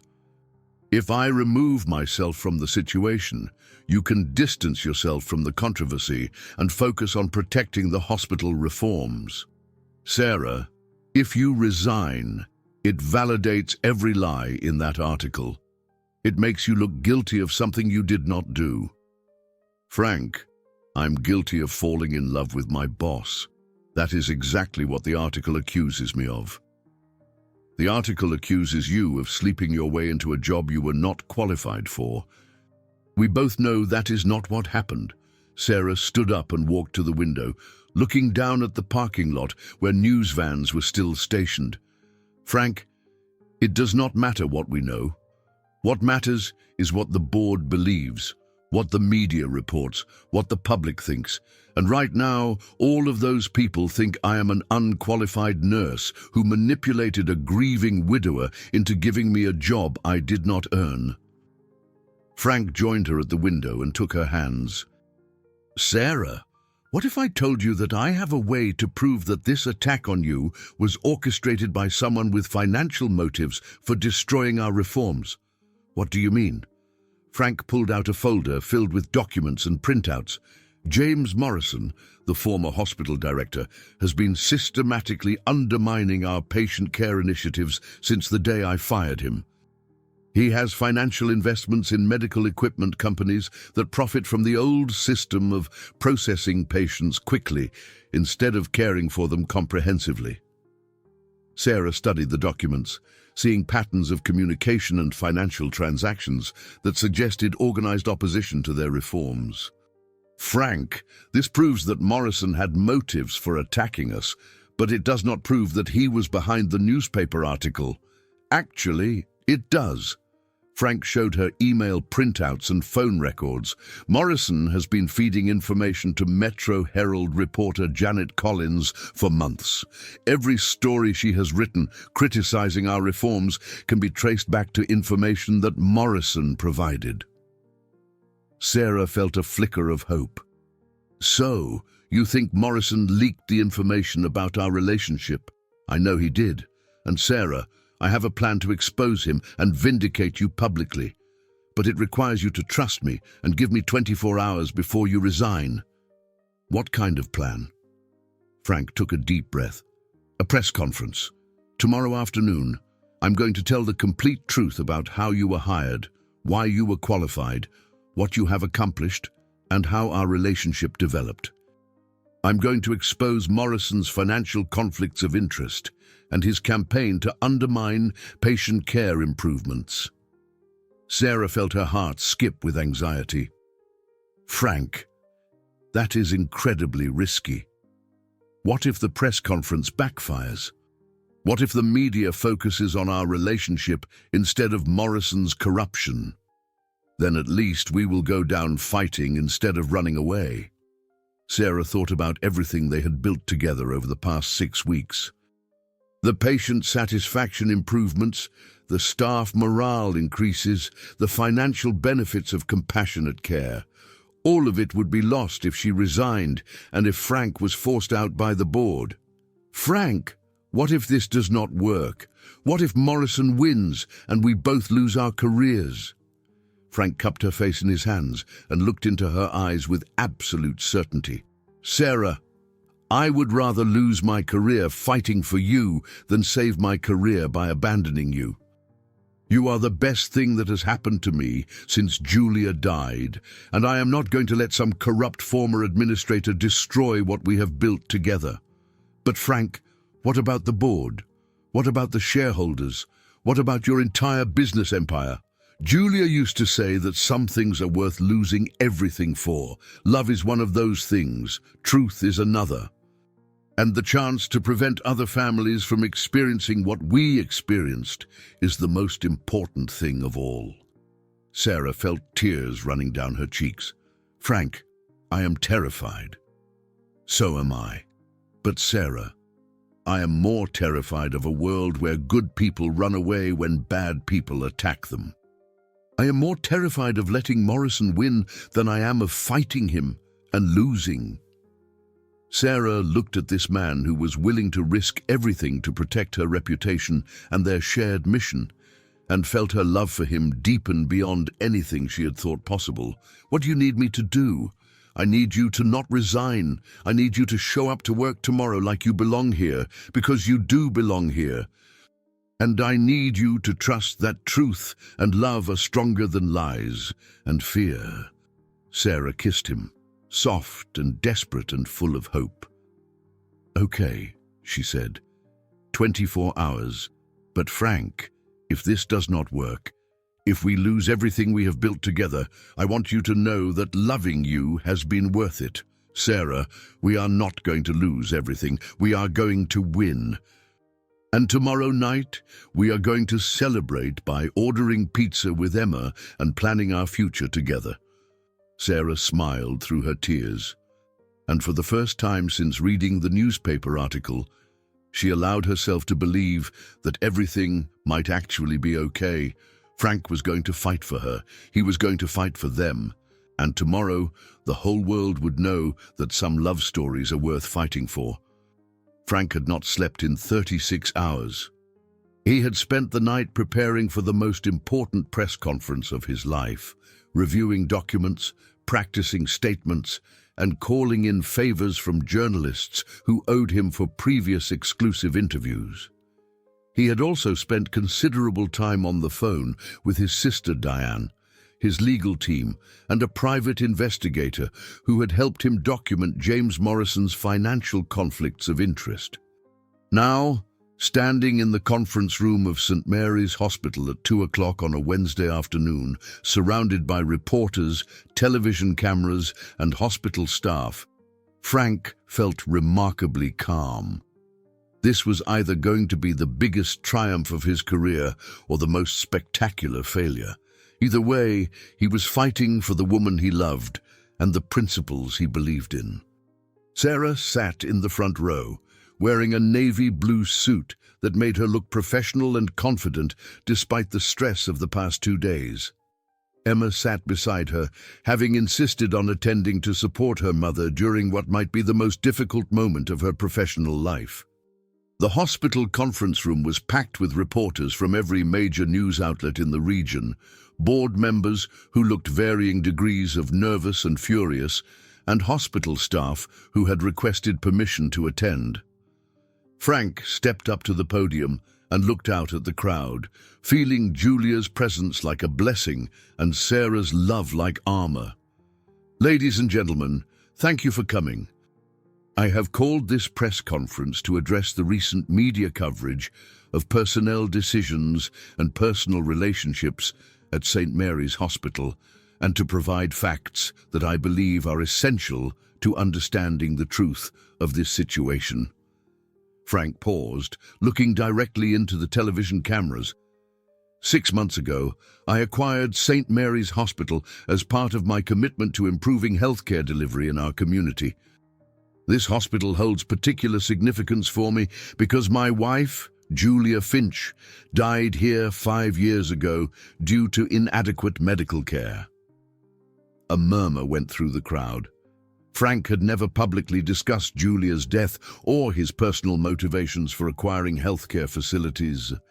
My wife died because this hospital, like many hospitals, prioritized profit over patient care. She died because administrators made decisions based on cost savings rather than medical necessity. She died because the system failed her when she needed it most. Frank's voice broke slightly, and he saw Sarah wipe tears from her eyes. After acquiring St. Mary's, I conducted an undercover investigation to assess the current state of patient care. I disguised myself as an uninsured patient with chronic pain and spent 5 hours experiencing our healthcare system from the patient's perspective. Frank saw several reporters lean forward with interest. This was the kind of story that could make careers. What I experienced was exactly what my wife had experienced 5 years earlier. Dismissive treatment, discriminatory practices based on insurance status, and systematic dehumanization of people who needed medical care. Frank pulled out a thick folder and placed it on the podium. I was prepared to fire the entire staff and completely restructure the hospital. Then I met Sarah Adams. Frank looked directly at Sarah, and she smiled at him through her tears. Sarah Adams was the nurse who held my wife's hand when she died 5 years ago. She was the person who comforted Julia when I was not able to be in the room. She was the angel who made sure my wife did not die alone and scared. The crowd was completely silent now, hanging on every word. When I met Sarah Adams in her capacity as an emergency department nurse, she treated me with the same compassion she had shown my wife. She covered me with a blanket, brought me water, and made sure I knew that I mattered as a human being, not just as a patient number. Frank opened the folder and pulled out Sarah's reform proposals. The next day, I revealed my identity and asked Sarah to share her ideas for improving patient care. What she presented was the most comprehensive, evidence-based analysis of healthcare delivery problems I have ever seen. Her recommendations were brilliant, her data was solid, and her passion for patient advocacy was exactly what this hospital needed. Frank held up the documents so the cameras could see them. I offered Sarah Adams the position of Director of Patient Experience and Quality Improvement because she was the most qualified person for the job. Not because I was romantically interested in her, but because she had the knowledge, the experience, and the moral authority necessary to transform this hospital. Frank looked around the room, making eye contact with as many reporters as possible. The results speak for themselves. Since implementing Sarah's reforms 6 weeks ago, patient satisfaction scores have increased from 67% to 94%. Readmission rates have decreased by 18%. Staff retention has improved by 22%, and we are already seeing positive financial returns from reduced malpractice claims and improved insurance reimbursements. Frank paused to let those numbers sink in. Now, let me address the personal relationship that has been the subject of recent media attention. Yes, I am in love with Sarah Adams. A relationship developed naturally over the course of working together to implement healthcare reforms that have benefited thousands of patients. Frank looked directly into the main television camera. I am in love with a woman who has dedicated her career to healing people. I'm in love with a woman who remembers the names of patients who died 5 years ago. I am in love with a woman who carries extra blankets in her car in case she encounters homeless patients who need warmth. Frank felt his voice strengthen with conviction. Some people have suggested that our relationship represents a conflict of interest. I would argue that our shared commitment to patient care represents the opposite of a conflict. We are united in our dedication to providing healthcare that honors the dignity and humanity of every person who walks through our doors. Frank pulled out another folder, this one containing the evidence against James Morrison. However, I believe the recent media coverage was not motivated by genuine concern about hospital governance. I believe it was orchestrated by individuals with financial interests in maintaining the old system of healthcare delivery. Frank placed documents on the podium.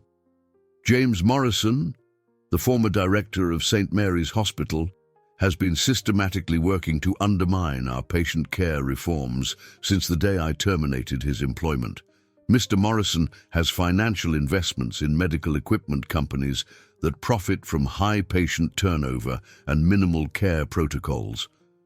He has been feeding information to media outlets in an attempt to destroy the reforms that threaten his financial interests. Frank looked directly at the Metro Herald reporter who had written the original article. The leak about my personal relationship with Sarah Adams came directly from James Morrison, who hoped to destroy her credibility and force a return to the profit-driven healthcare model that enriched him at the expense of patient care. Frank stepped back from the podium and looked around the room. Ladies and gentlemen, this is not really a story about a hospital romance. This is a story about whether we prioritize compassionate care or corporate profits. This is a story about whether we support healthcare professionals who advocate for patients or administrators who advocate for shareholders. Frank paused, feeling the weight of everything he was about to say. And this is a story about whether love and truth are stronger than fear and corruption. Frank looked at Sarah, who was crying openly now.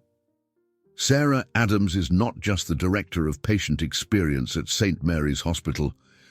She is the woman who saved my wife from dying alone 5 years ago, and she is the woman who saved me from dying emotionally when we met again. Frank stepped away from the podium and walked towards Sarah. She is also the woman I want to spend the rest of my life loving and supporting and building something beautiful with. Frank knelt down in front of Sarah's chair, and the entire room erupted in gasps and camera flashes. Sarah Elizabeth Adams, Frank said, his voice carrying clearly through the suddenly silent room, you have spent your career saving lives. Would you consider saving mine? Frank pulled out a ring box and opened it to reveal a simple, elegant diamond that caught the light from the television cameras. Will you marry me? Sarah stared at him for a moment that felt like an eternity, tears streaming down her face, while 200 people and a dozen television cameras waited for her answer. Yes, she whispered. Then louder, standing up and pulling Frank to his feet. Yes, Franklin Finch, I will marry you. Frank slipped the ring on her finger and kissed her while the room exploded in applause and camera flashes. When they finally broke apart, Frank looked around at the crowd of reporters, board members, and hospital staff who were all on their feet, cheering and crying and witnessing the most romantic moment many of them had ever seen. Ladies and gentlemen, Frank said, his arm around Sarah's waist, this is what love looks like in a hospital. This is what happens when two people commit to healing the world together. Emma stood up from her seat and hugged both of them, and Frank felt his heart overflow with joy and gratitude and hope for the future. As the press conference ended and reporters rushed to file their stories, Frank realized that he had just experienced the most important moment of his life since Julia's death. He had fought for love and won. He had fought for truth and been vindicated. And he had just asked the woman of his dreams to marry him in front of the entire world. Sarah Adams had said yes. Frank looked down at his new fiancée and knew that the best part of his life was just beginning. The wedding of Franklin Finch and Sarah Adams took place 6 months later in the garden courtyard of St. Mary's Hospital, surrounded by patients, families, and medical staff who had been transformed by their love story. Frank had originally suggested a grand affair at the city's most prestigious hotel, but Sarah had insisted on celebrating in the place where they had found each other and where they had built something beautiful together. The hospital garden had been transformed with white flowers and soft lighting, but it was still recognizably the healing space where patients and families came to find peace during difficult times. Emma walked down the aisle first, wearing a deep blue dress and carrying a bouquet of white roses, her face radiant with happiness for her mother and her new stepfather. Sarah followed, wearing a simple white dress that made her look like an angel, her auburn hair crowned with flowers, her face glowing with joy and love. Frank waited at the altar, wearing a black tuxedo and the biggest smile anyone had ever seen on his face, watching the woman he loved walk toward him through the place where both their lives had been forever changed. The officiant was Dr. Elizabeth Morrison, the oncologist who could have saved Julia if St. Mary's administrators had been willing to pay for her expertise 5 years earlier. Frank and Sarah had found her and convinced her to join their medical staff, closing a circle that had been broken for too long. "Dearly beloved," Dr. Morrison began, "we are gathered here today to witness the marriage of two people who have found love through loss, hope through heartbreak, and healing through service to others." Frank looked out at the wedding guests and saw faces that told the story of everything he and Sarah had accomplished together. Helen Fitzgerald and the nursing staff, who had embraced Sarah's reforms and rediscovered their passion for patient care. Former patients and their families who had experienced the new standard of compassionate treatment at St. Mary's Hospital. Board members who had initially opposed their relationship but had been won over by the undeniable success of their patient care initiatives. Reporters who had covered their press conference and had written follow-up stories about the transformation of St. Mary's Hospital into a model for healthcare reform. And in the front row, an empty chair decorated with white roses, reserved in memory of Julia Finch, whose death had brought Frank and Sarah together and whose spirit had guided them toward healing. "Frank and Sarah have asked to write their own vows," Dr. Morrison announced. Frank took Sarah's hands and looked into her brown eyes, which were bright with tears and love. "Sarah, 5 years ago, you held my wife's hand when she died, and you gave her the comfort I could not provide. You saved her from dying alone and scared, and you saved me from a lifetime of guilt about not being able to protect her." Frank's voice broke with emotion, but he continued. "3 months ago, you held my hand when I was broken and angry and ready to destroy everything I had built.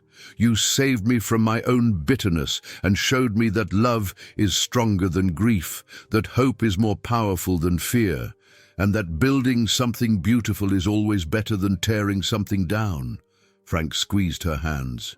"Today, I promise to love you and Emma and the family we are creating together.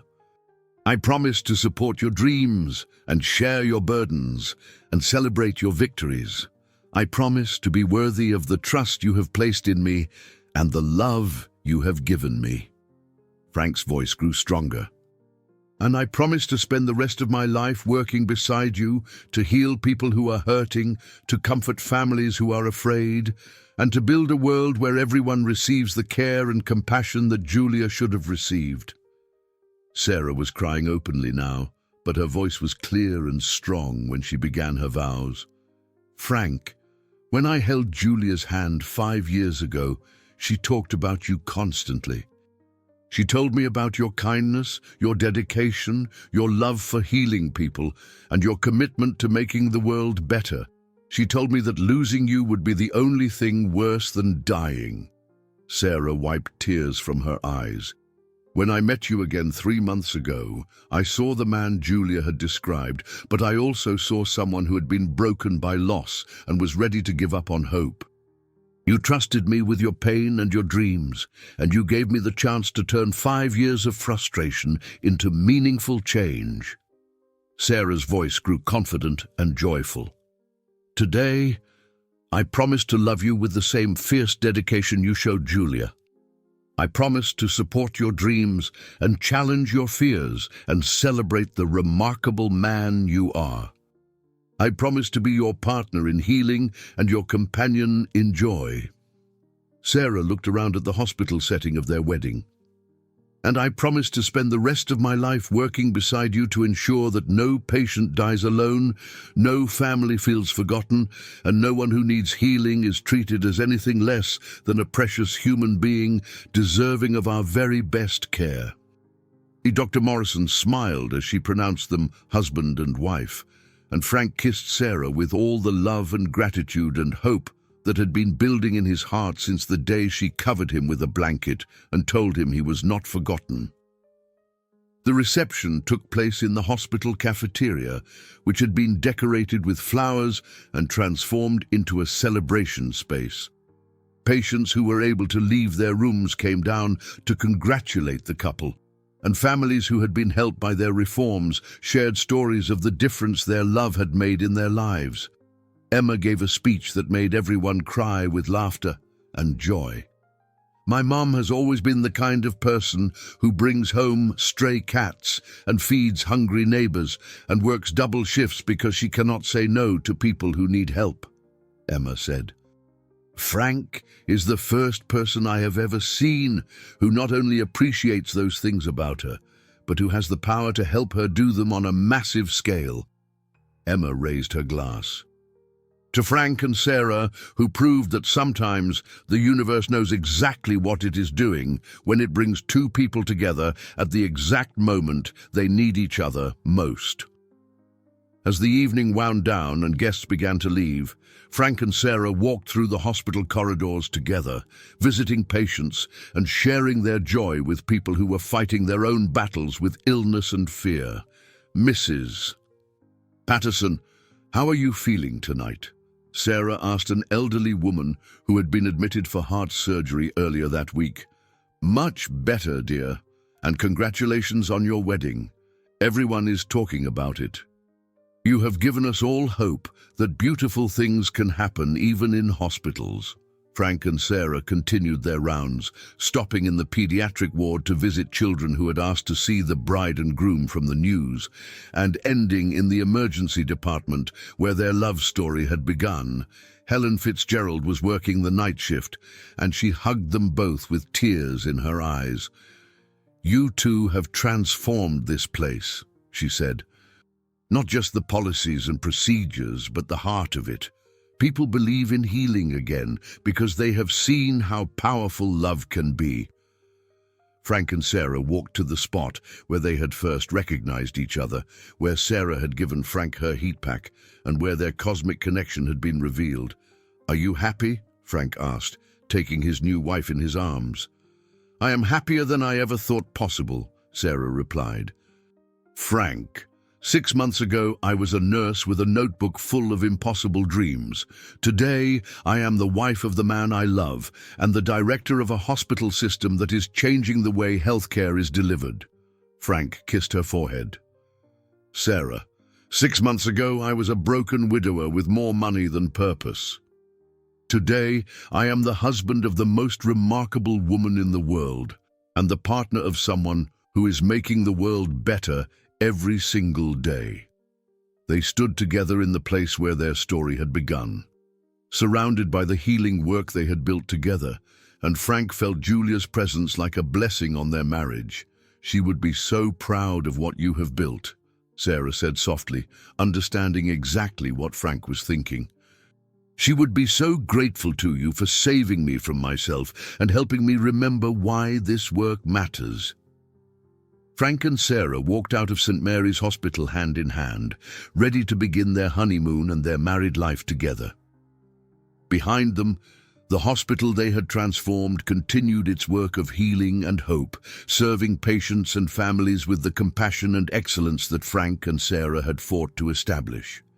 Their love story had become a beacon of hope for everyone who believed that healthcare should be about healing hearts as well as treating diseases. And their marriage had proven that sometimes the most beautiful love stories begin with the deepest losses, and that the strongest partnerships are built on shared purpose and mutual dedication to making the world better for everyone who needs healing. Frank and Sarah Finch drove away from their wedding into a future full of love, hope, and the knowledge that they had found not just each other, but the meaning and purpose that made their lives complete. Julia would have been proud. Emma was thrilled, and thousands of patients and families would benefit from the healing power of their love for generations to come. I hope you enjoyed today's story. Subscribe to the channel so you don't miss more stories like this. Leave a like and comment below what you thought of the story. See you in the next video.